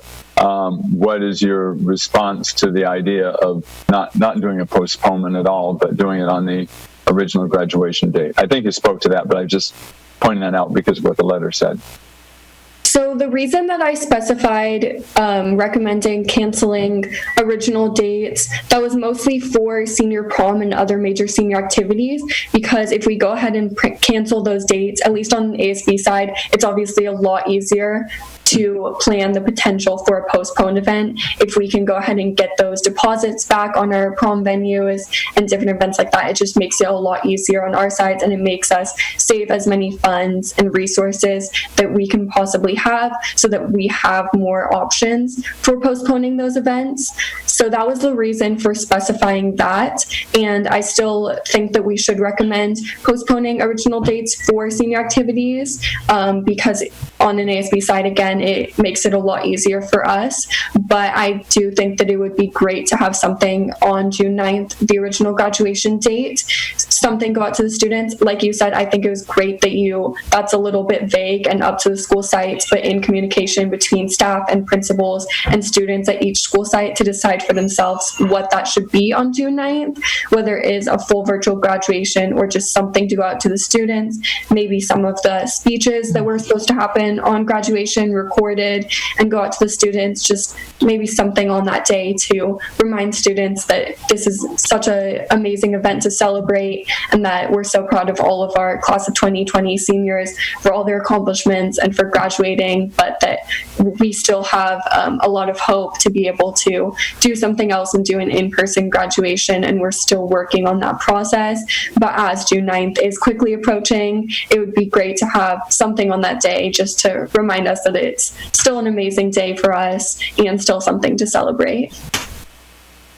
Okay. One last question. I was just wondering if the students had discussed if you go forward with a virtual graduation, then because all of our comprehensive high schools and other high schools would be able to conduct their graduation virtually, I was wondering if anybody had considered, I'd heard that President Obama has said that he is more than happy to speak at any virtual high school graduations. Did that ever come up as an option to ask him maybe to speak to the greater San Diego Unified City class of 2020? So I've been looking at a lot of different information like that. I've seen the one from President Obama and other celebrities, I guess, that were announcing things that they're doing to celebrate the class of 2020. And those are some resources that I've sent out to ASB presidents. I think that, again, it would be something kind of up to the school sites. I think that there should be a little bit leniency since all of our ASB presidents know their students best, know what's going to be best for their school. All of the principals know what's going to be best for their own school. So I think it's kind of difficult for us to make specific details that can be general for every single school site, and I would like to see a little bit of leniency still for school sites and principals to make that decision for themselves. But I know that a lot of people have been broadcasting, I guess, different commencement ceremonies and speeches. I know there was one with Obama, and there was one with Oprah, and a couple of those different events that I've been sending out to the ASB presidents and sharing with our student bodies that they can access. Okay, any other board comments or questions on this very important issue? You've done a really good presentation on all these issues and answering our questions, Isla. I only wish all of us were so articulate in terms of how we present our point of view and answer questions. But anyway, congratulations on a really great job. President Evans, does that mean that you'll all sign my letter of recommendation for Isla? Absolutely. It'll be a long signature list on there. And I realize too that Isla, I mean, that obviously we're talking about this now, and you came up with it very quickly by May 1st, and June 9th is not very far away. So I'm also cognizant of the fact that it's a big undertaking to even have a discussion about how to do this at each high school, but I think you're all up to it. So thank you. I appreciate that. And again, I just want to stress how appreciative the whole class of 2020 is for you guys really listening to us and hearing our voices. It means a lot to see that support from the district. So thank you. You're welcome. Okay, well, with that, we will go to voting on this motion as was previously stated. Starting off with, before the other board members vote, student board member Patterson, what is your vote? Let this be a lesson of the power of student voice. Aye. Aye, okay. Barrera? Aye. Weiser? Aye. McQuarrie? Aye. Whitehurst Payne? Aye. Evans? Aye. Okay, that passes 5-0 in addition to the student board members' positive vote. Yes, one comment by Trustee Brewer. Yeah, I appreciate it. I think because I've had inquiries from people from elementary and middle schools about their promotions, and I think we should take, as a district, we should take the same stance that if we have a school community that wants to organize, promotion celebration, we should encourage it. We should be prepared to support it. But, our guidance to those schools is obviously any of those promotion ceremonies need to follow public health guidelines, and they need to be fully accessible to all members of that promoting class as well. Okay, very good. Okay, we have concluded on that item, and we will now move down the agenda to district operations. Item H1, the financial update, the third interim financial report. Is there a motion to approve the third interim financial report, which was this only information at this point? Okay, there's no need for approval. It's information, but the information is available on the website, and the people have access to all of that. So if there are any questions or comments, we can discuss that. But first, let's hear from the public speakers on this item. I believe we have 2 public speakers. Ms. Stoltz? Yes, we have 2 speakers on H1. Citizen says poor budget decisions by the superintendent, such as supplemental retirement plan payments near $50 million, a ratio of 96% of salaries / benefits to budget, and a 3.7% raise to union have resulted in an $84 million budget hole. Instead of planning out for a downturn in the economy, as Governor Brown repeatedly warned government entities to do, the superintendent continued to spend money despite deficit spending that exceeded the standard, marked in interim report as not met. The proposed solutions are not adhered to, which has led to a qualified second interim report. The students will be the ones most affected by her poor decisions. And the second comment is from Francine Maxwell. My goodness, is this board actually going to accept an 8-slide presentation for its third interim financial report?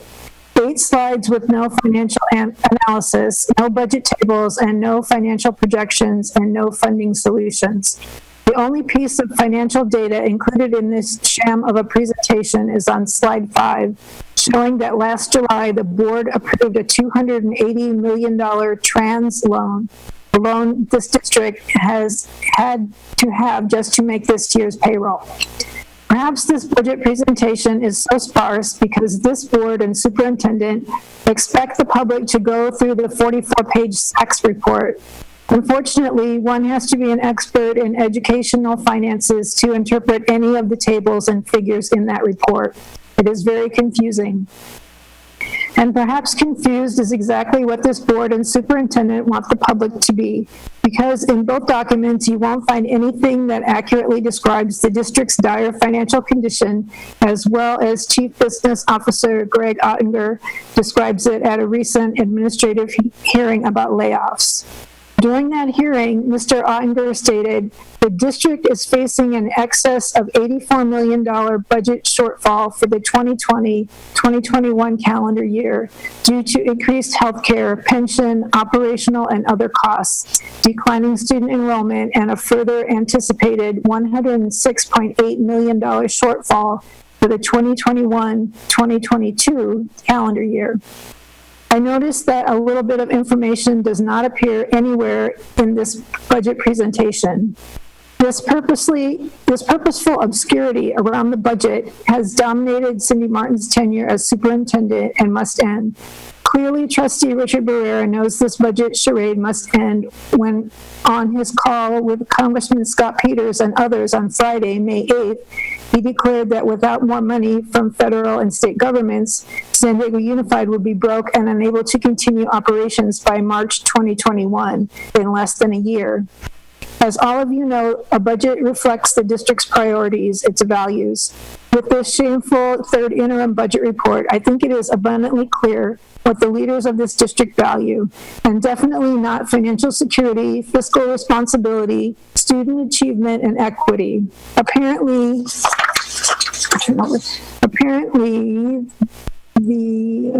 part of it is cut off of my paper. Trustees of the board, I really hope that all of you know that you are ultimately responsible for this financial disaster. And that concludes public comment.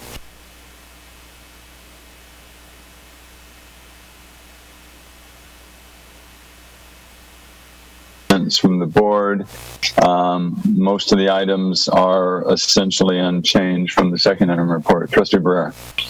Yeah, thanks, President Evans. Just a few things that it's important. This is a third interim.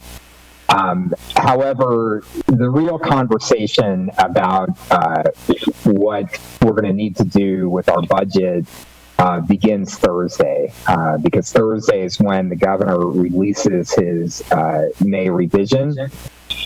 And we need to be aware that there are really three important conversations that are going on right now as we speak that will have incredible impact in what happens to our students.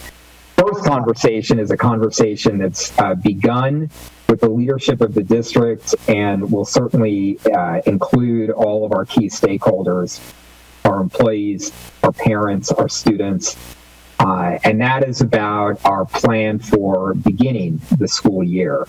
And I can tell you that as the details of that plan are developed, the questions that our leadership are asking themselves are comprehensive, deeply thoughtful, and I'm extremely confident that the plan that emerges for reopening in this district will not only be a solid plan, it will be a necessary plan, a plan that we must have the funds available to invest in.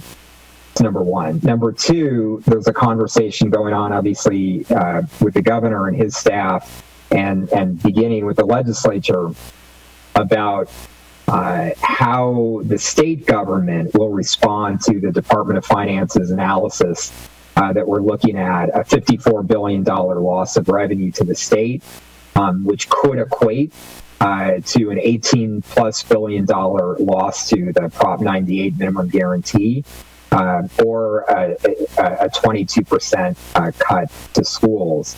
And so that conversation is happening right now in Sacramento. And then, of course, there's the third conversation that is happening, we know, right now. And that is the House of Representatives at the federal level are crafting a stimulus bill that will include support for state, local governments, and schools.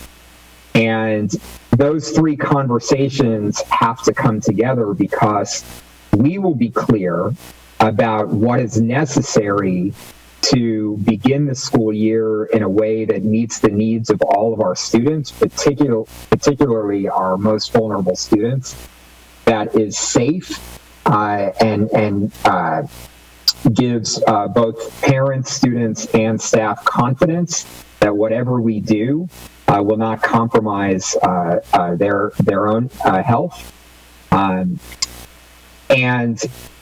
And we'll also be clear about what those plans cost.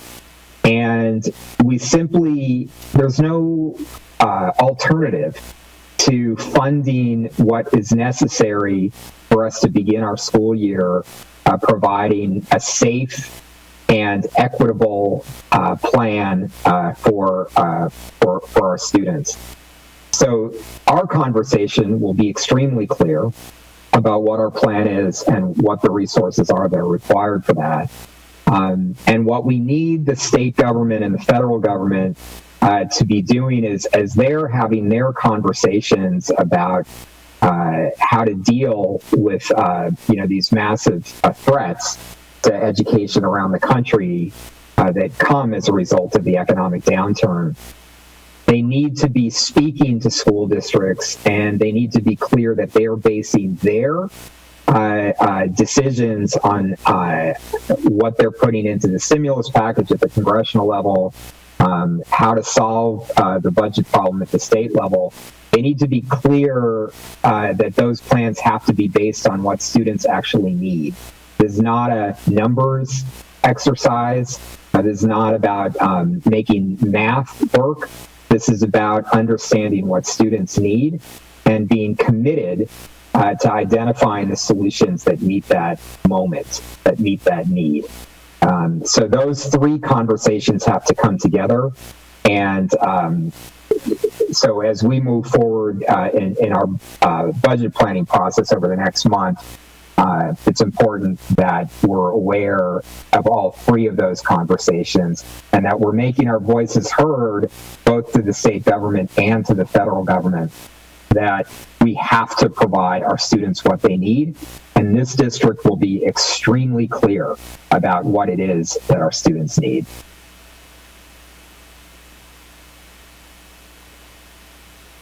Thank you, Trustee Barrera. It's very clear cut what we need to do in terms of our advocacy, and at this particular date, which is before the state is coming out with its budget, there's not a lot of new information from our second interim report, which is why this is rather perfunctory at this point.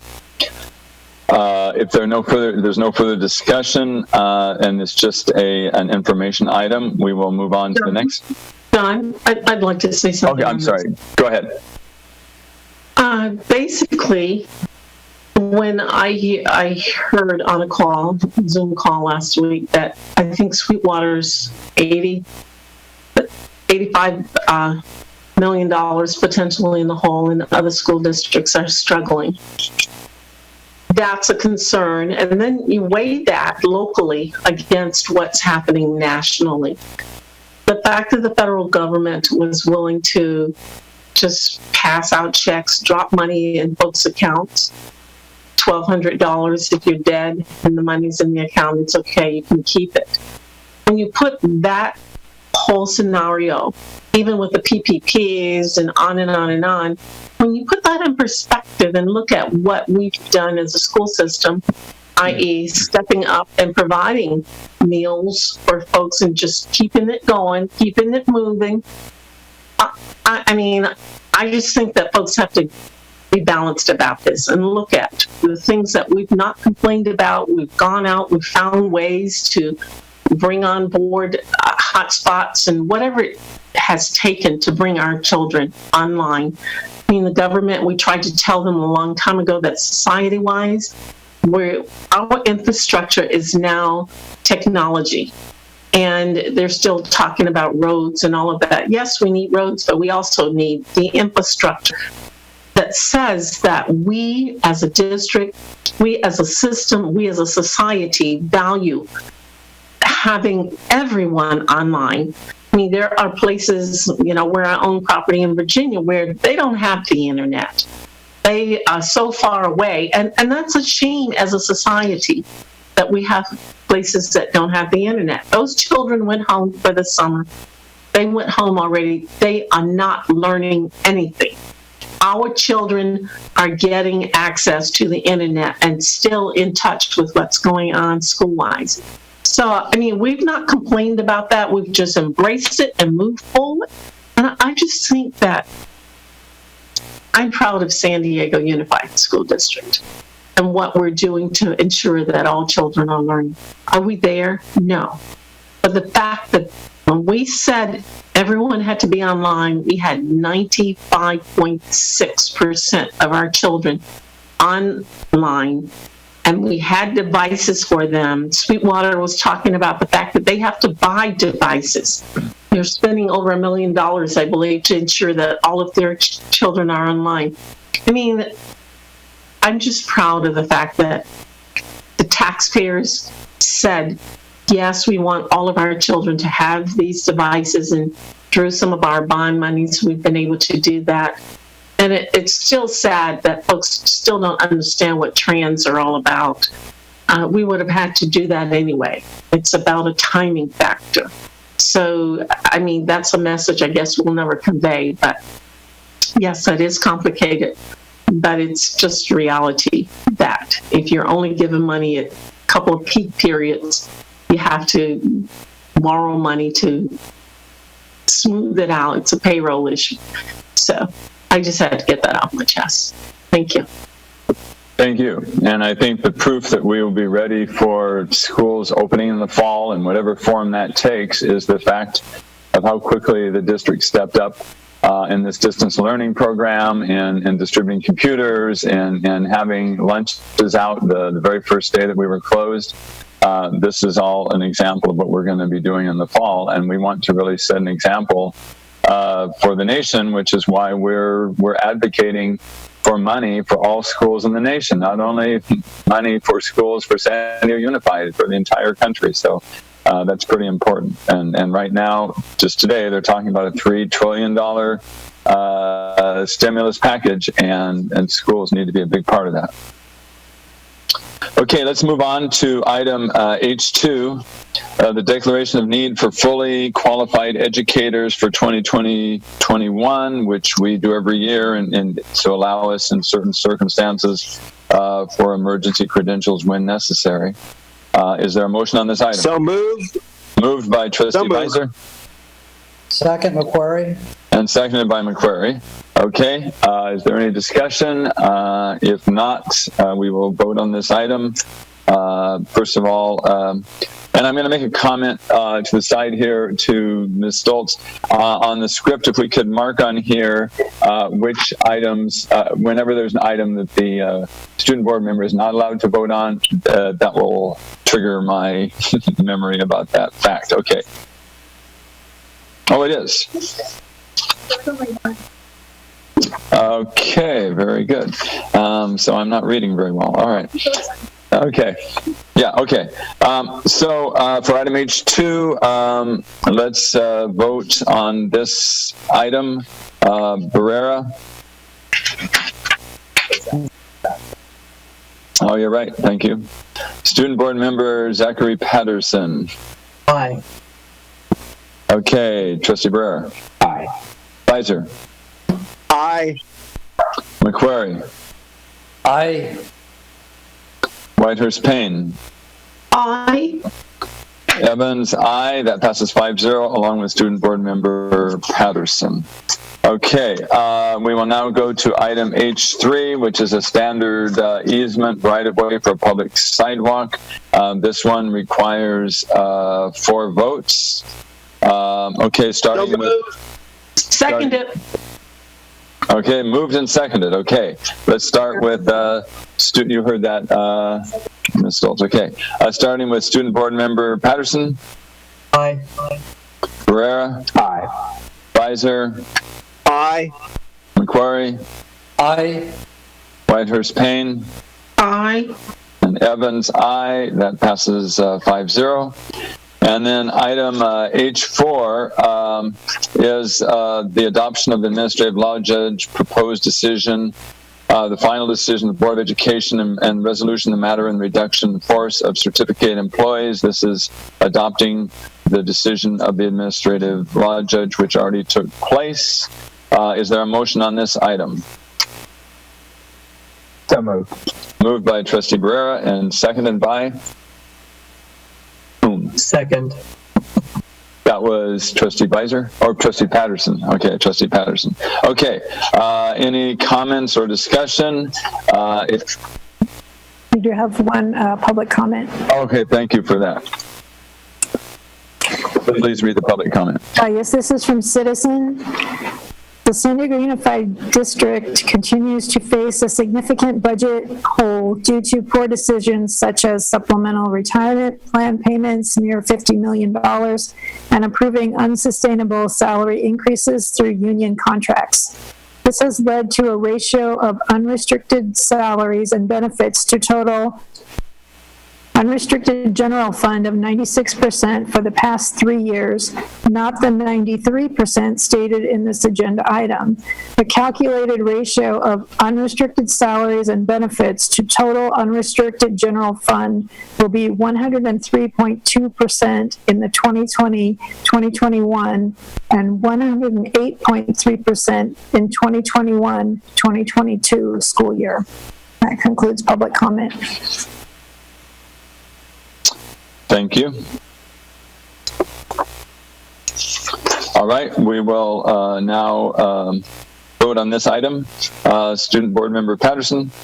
Aye. Barrera. Aye. Visor. Aye. McQuarrie. Aye. Whitehurst Payne. Aye. And Evans, aye. That passes 5-0 also.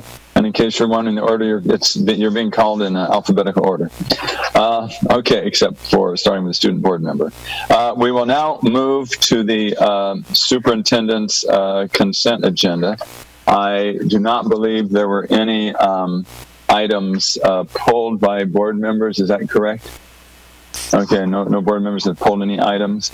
Okay, and so what are the items that have been pulled by the public?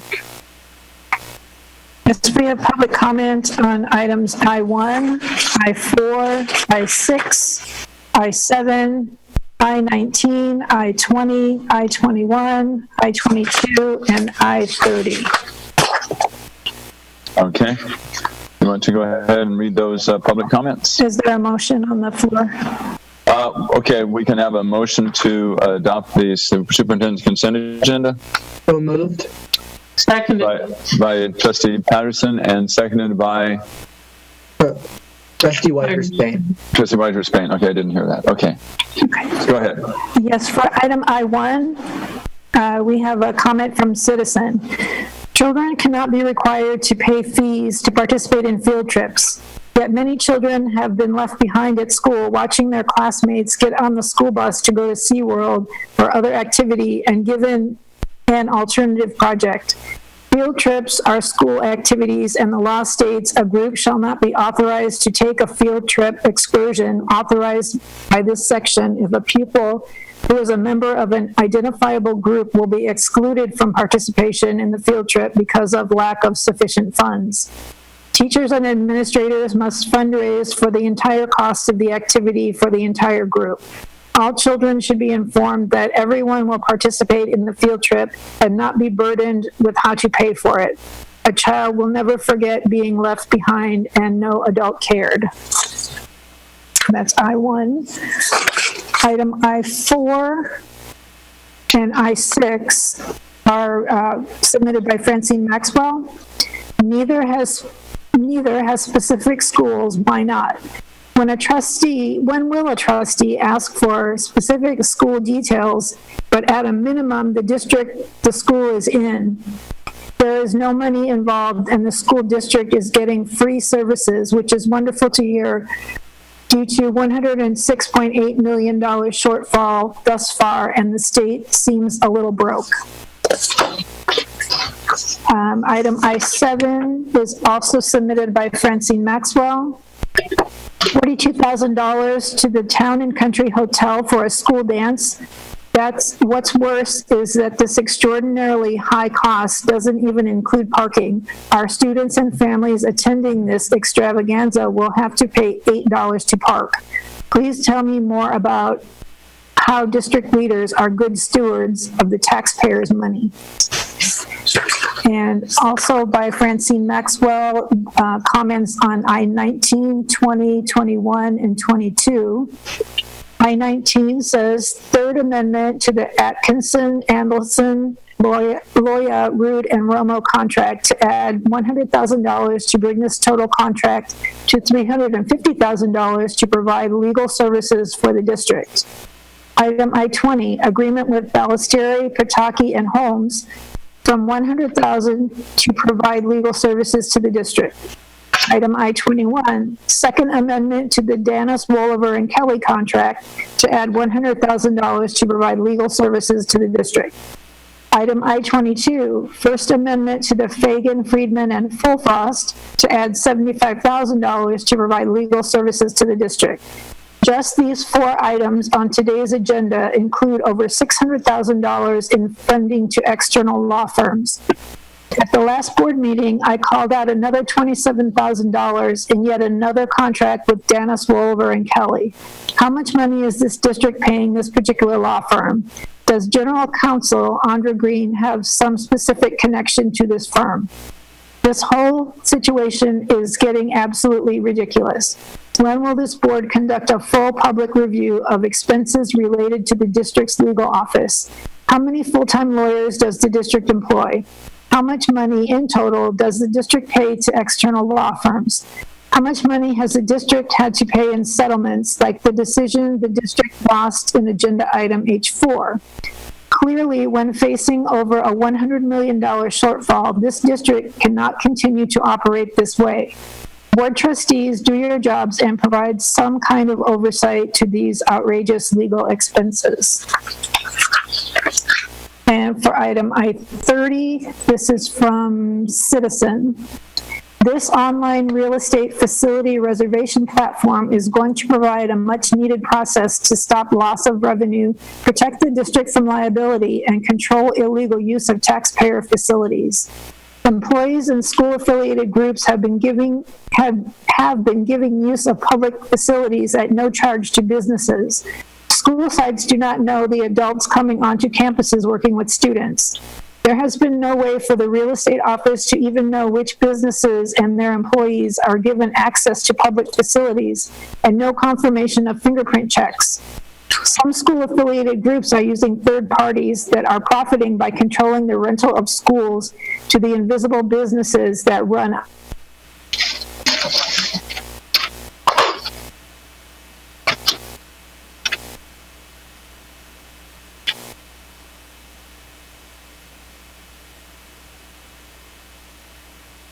profiting from her groups collecting monies. One mattress company has students sell mattresses for him, using the students as free child labor while he rakes in a lot of money.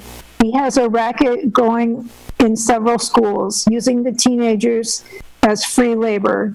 This online real estate facility reservation platform should be managed by the real estate office to stop the illegal practices. And that concludes public comment on the consent agenda.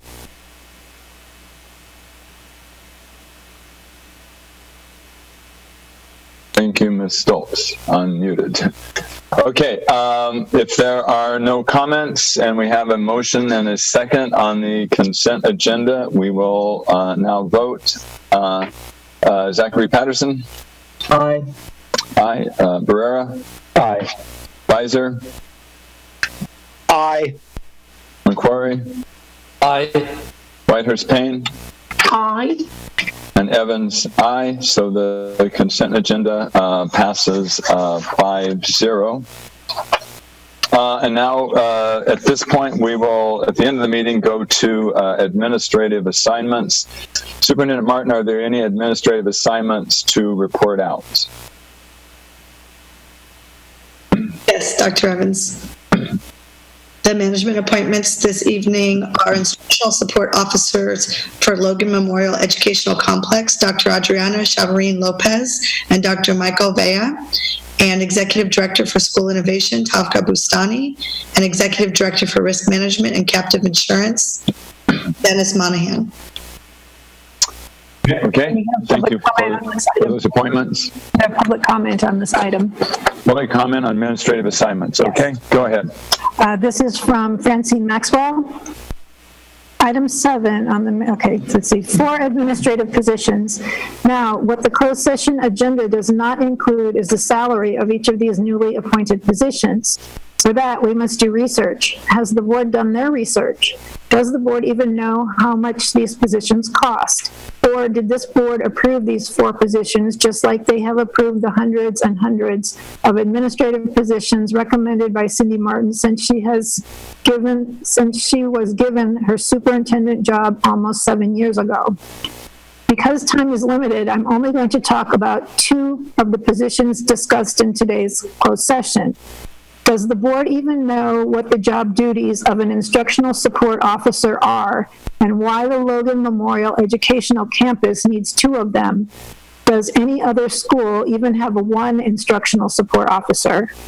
Instructional support officer salary grade 38, $11,000 to $14,000 per month, $132,000 to $168,000 per year plus benefits. This salary range is more than the district pays its principals of its largest high schools. Will these administrators provide any direct service to English learners, students with disabilities, disadvantaged youth, foster youth, or children experiencing homelessness?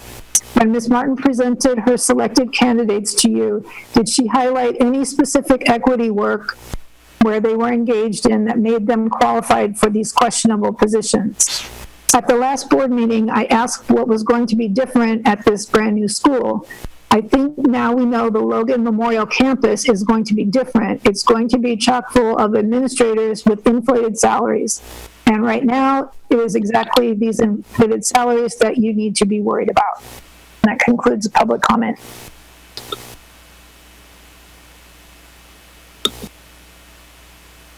That concludes the public comment on the administrative assignments. And now we will go to non-agenda items, comments by the public. And just to reiterate to everybody, these items are not on the agenda. So therefore, the board members are not able to address these issues as they're brought up. And nor can we vouch for the validity of the statements that they are making with regard to the district. Yes, we have public comment from citizen. Facts about San Diego Unified is number of employees was 10,453 in the 2018-19, increasing to 10,615 this year. The quarter is repeatedly given incorrect number of 15,000 by SDUSD. Just like Martin's PR department incorrectly stated 130,000 students for years to reporters, the official K-12 number is 102,243. The most recent count is now 101,343. Martin failed to produce an educator misconduct policy. Sexual predator teachers can continue to groom students as Crawford High teacher Tony Sutton and San Diego High teacher Juan Carlos Herrera, as there are no rules. An example would be for policy that administrators to monitor and flag teachers who give students passes to skip class and go to their classrooms. We have a comment from Sean Bentz. Dear Board of Education, the Educational Employment Relations Act gives public school employees the right to represent themselves individually when negotiating their public school employer with their public school employer. To protect this right, California PERB regulations also give employees the right to petition for a secret ballot election to decertify an employee organization they no longer want to represent them. Christy Ciscano exercised these rights on behalf of herself and other Gompers Preparatory Academy employees by filing a petition to decertify the San Diego Education Association as their exclusive bargaining representative, a bargaining representative that Gompers employees have never been able to vote for or against as their representative. The DEA is nevertheless requesting PERB to block these employees from their right to an election. The SDEA is placing a burden and unnecessarily delaying in exercising our constitutional rights to free association and their statutory rights to secret ballot election. I am asking the SDUSD Board of Education, please write on our behalf encouraging the SDEA to allow the vote to happen, and the SDEA should thus proceed with a secret ballot election as soon as practicable, so Petitioner Toscano and her fellow Gompers employees can exercise their right to determine whether they want to bargain with their employer with or without a bargaining representative. We as teachers, nurses, counselors should be given this opportunity to a vote that we never had. On that one. We have several speakers on the XC program. I believe there are 8 or 10. And I believe you want 10 minutes total for this topic. For our policy, there are 10 minutes. For our policy, there are 10 minutes. So, and they're being read in the order that they were received. Yes. So we will cover as many as we can within the 10 minutes time period.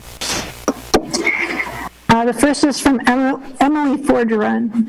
I have serious concerns regarding transparency and communication for proposed changes to the ECSE program. Parents have requested information from the Special Education Department pertaining to placements for the upcoming school year, changes that affect preschoolers, and access to services. The department has been asked for a list of what changes are being proposed for 3- and 4-year-olds with special needs, such as placements at specific schools and details so parents can fully understand the options. Responses have had little to no information. Teachers are also confused and unaware of placement options because the department will not share information. It is mid-May. Teachers are working on IEPs. How can they recommend appropriate placements if they don't know them? How can parents advocate? The stakeholder planning process, which began last week, hasn't made a difference. The department is still withholding information that would allow participants to provide feedback and advocate for what is in the best interest of preschoolers. The department won't confirm, but their proposed changes seem to include separating 3- and 4-year-olds who have thrived and met milestones in the 2-year program, and not offering a combined special needs and peer model/reverse mainstream setting. This successful model is the heart of the ECSE program. It's a disservice to special needs children to tear apart what has had a tremendous impact on them and hundreds of families. Please demand transparency. Please stop these proposed changes given timing, budget, lack of planning, and now COVID. The next comment on this topic is from Kimberly Ferguson Walter. I am a parent and supporter of the ECSE program. I am strongly opposed to the Special Education Department's proposed change to the structure of the ECSE program from my understanding. It is appalling and possibly illegal that the department has not been forthcoming, sharing information regarding changes with the stakeholders. Even a promise to ask for input from parents and teachers of those families affected was made at the last board meeting we attended. I have a 3-year-old special needs child who is essentially nonverbal, anxious, and fearful. That was even before the pandemic. Making unilateral decisions for change in a special needs preschooler's life without parent-teacher support and input during chaotic times that already impact lives so negatively is foolish at best and irresponsible. During this unusual time for schools, it is still unclear what general education will look like for next school year. Parents and teachers do not need more uncertainty added right now. It feels like the children with special needs have been forgotten and discarded, even though they often need the most help and protection. Please place an official hold on any changes to the ECSE program for the 2020-2021 school year, unless proof that all involved agree and have been part of the process collaboratively.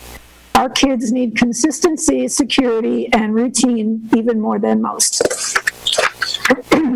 The next comment on this topic is from Julie Perry.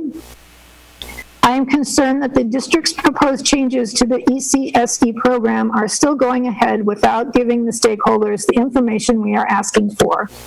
We have repeatedly asked for a list of where the ECSE schools will be for next year, if there will be peer models, how many kids in the classroom, and this info has not been provided. There was finally a first meeting with stakeholders last Thursday, but they were given less than 48 hours notice, and the above info was not provided. It is hard to give feedback on a new program if we are not given the info about it first. The current ECSE program works. If it is changed so that 4-year-olds go into a TK classroom, that means that a 3-year-old may start in an ECSE classroom, then go to a different school for the TK4 classroom, and then to their home school. These kids need more consistency than that to thrive. This will result in increased costs to retrain teachers, refurbish classrooms, and bus students to different schools. Please put these changes on hold. There is not enough time left before next school year to make a workable program that will benefit the kids. There has not been enough transparency with this proposal, and with the current virus, the vulnerable kids should not be going to school outside their area anyway. This program needs more time to be developed with more input from stakeholders. Next comment on this topic is from Valerie Kurtz. I am deeply concerned about changes to the ECSE program for 2020-2021. Stakeholders have seen ECSE's proven success. Highly skilled teachers have provided a specially prepared, lower enrollment, appropriate preschool environment where students with special needs learn school readiness skills, receive developmental services, interact with a few typically developing peers to serve as role models for speech and behavior, and continue in the same placement for 2 years before moving into a mainstream kindergarten. Why would we suddenly drop this beautiful, thriving model and toss students into a sink or swim transitional kindergarten placement? One of my biggest concerns as an educator is that department leaders haven't presented any sound educational research to show that a different model has a better pedagogy for effectiveness. This is not best practice for making educational program changes. Given our current COVID-19 situation, ECSE changes couldn't come at a worse time. Our students have lost access to vital services for months and now may not even be able to return to their quality program in the fall.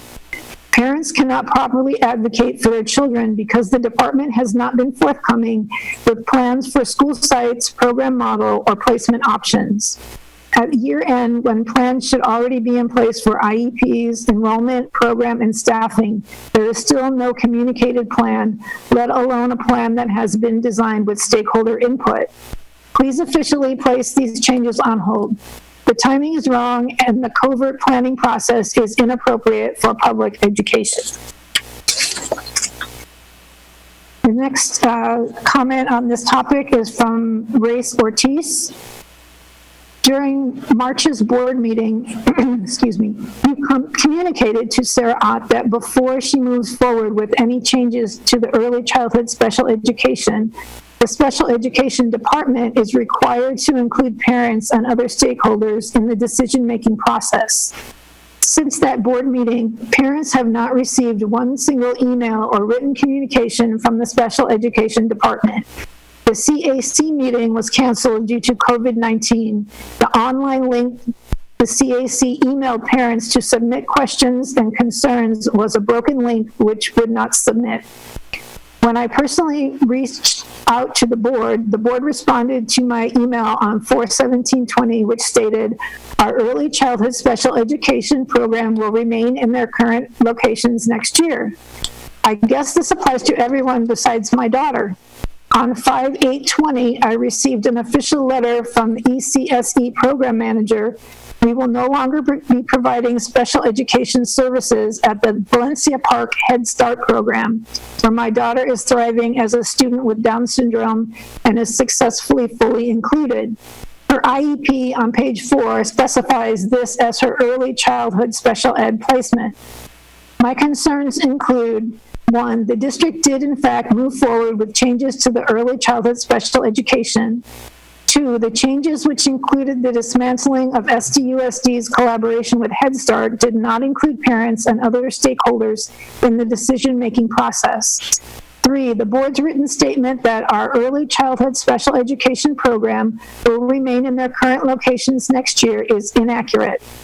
4, I received notice we will no longer be providing special education services at Valencia Park Head Start program. 5, you are pulling students out of their ECSD program, away from their ECSD special teacher, and insisting on significant changes in the middle of a pandemic. Our next comment on this topic is from VH. Okay, on this one, is still, this is the last minute, so Yes. we'll stop with this one. Yes. Okay. I'm a parent of a child currently in the ECSD program at Dingman Elementary. I'm strongly opposed to the special education department's proposed changes to the structure of the ECSD program. The department has not been forthcoming with sharing information regarding proposed changes. We have not sought input from parents and teachers who should have a say in these changes. At the time of uncertainty due to the COVID-19 situation, this adds additional pressure on parents and children. Our families and community need time, information, and ability, need time, information, and the ability to provide input from our perspective to these changes. Please place hold on any changes for the school year 2020-2021 and keep the ECSD program the way it is. It works. It's not the right time to implement changes at the time of crisis, and our families are not ready for changes that we are not aware of and unable to prepare for. Thank you in advance for your time and hoping for your understanding and cooperation. There were additional comments submitted by Julie Pettit, Jay Hahn, Lisa Latarullo, and Kelly Wosini on this topic.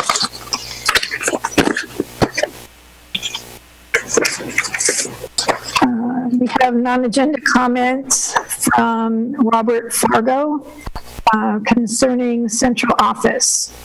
As our leaders wisely consider how to safeguard the health of students, I urge them to think about district employees as well.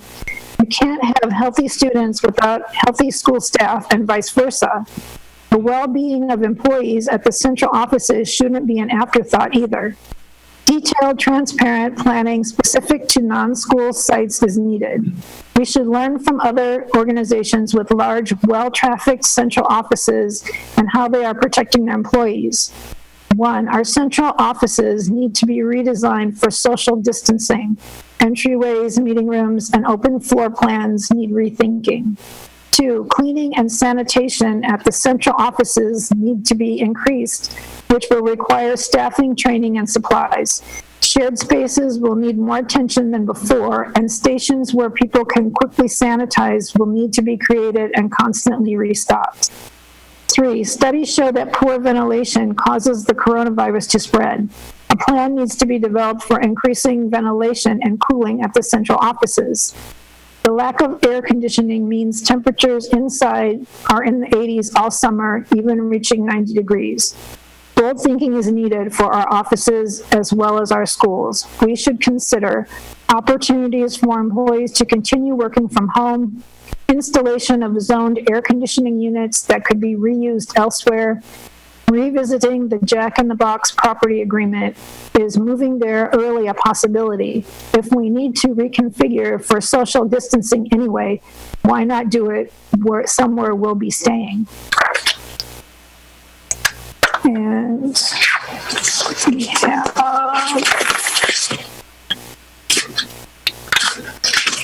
3 comments on the sexual ed curriculum. The first is from Judy Neufeld Fernandez. Time for SDSU legal analysts to explain to stakeholders how they get around teaching minors how to consent to sexual acts within the 3 R's, rights, respect, and responsibility curriculum. Minors do not have the ability to consent to sex as they do not have agency. In the midst of SDUSD finding itself in court time and again defending indefensible sexual predation of staff on students, why would the highly sexualizing 3 R's curriculum continue?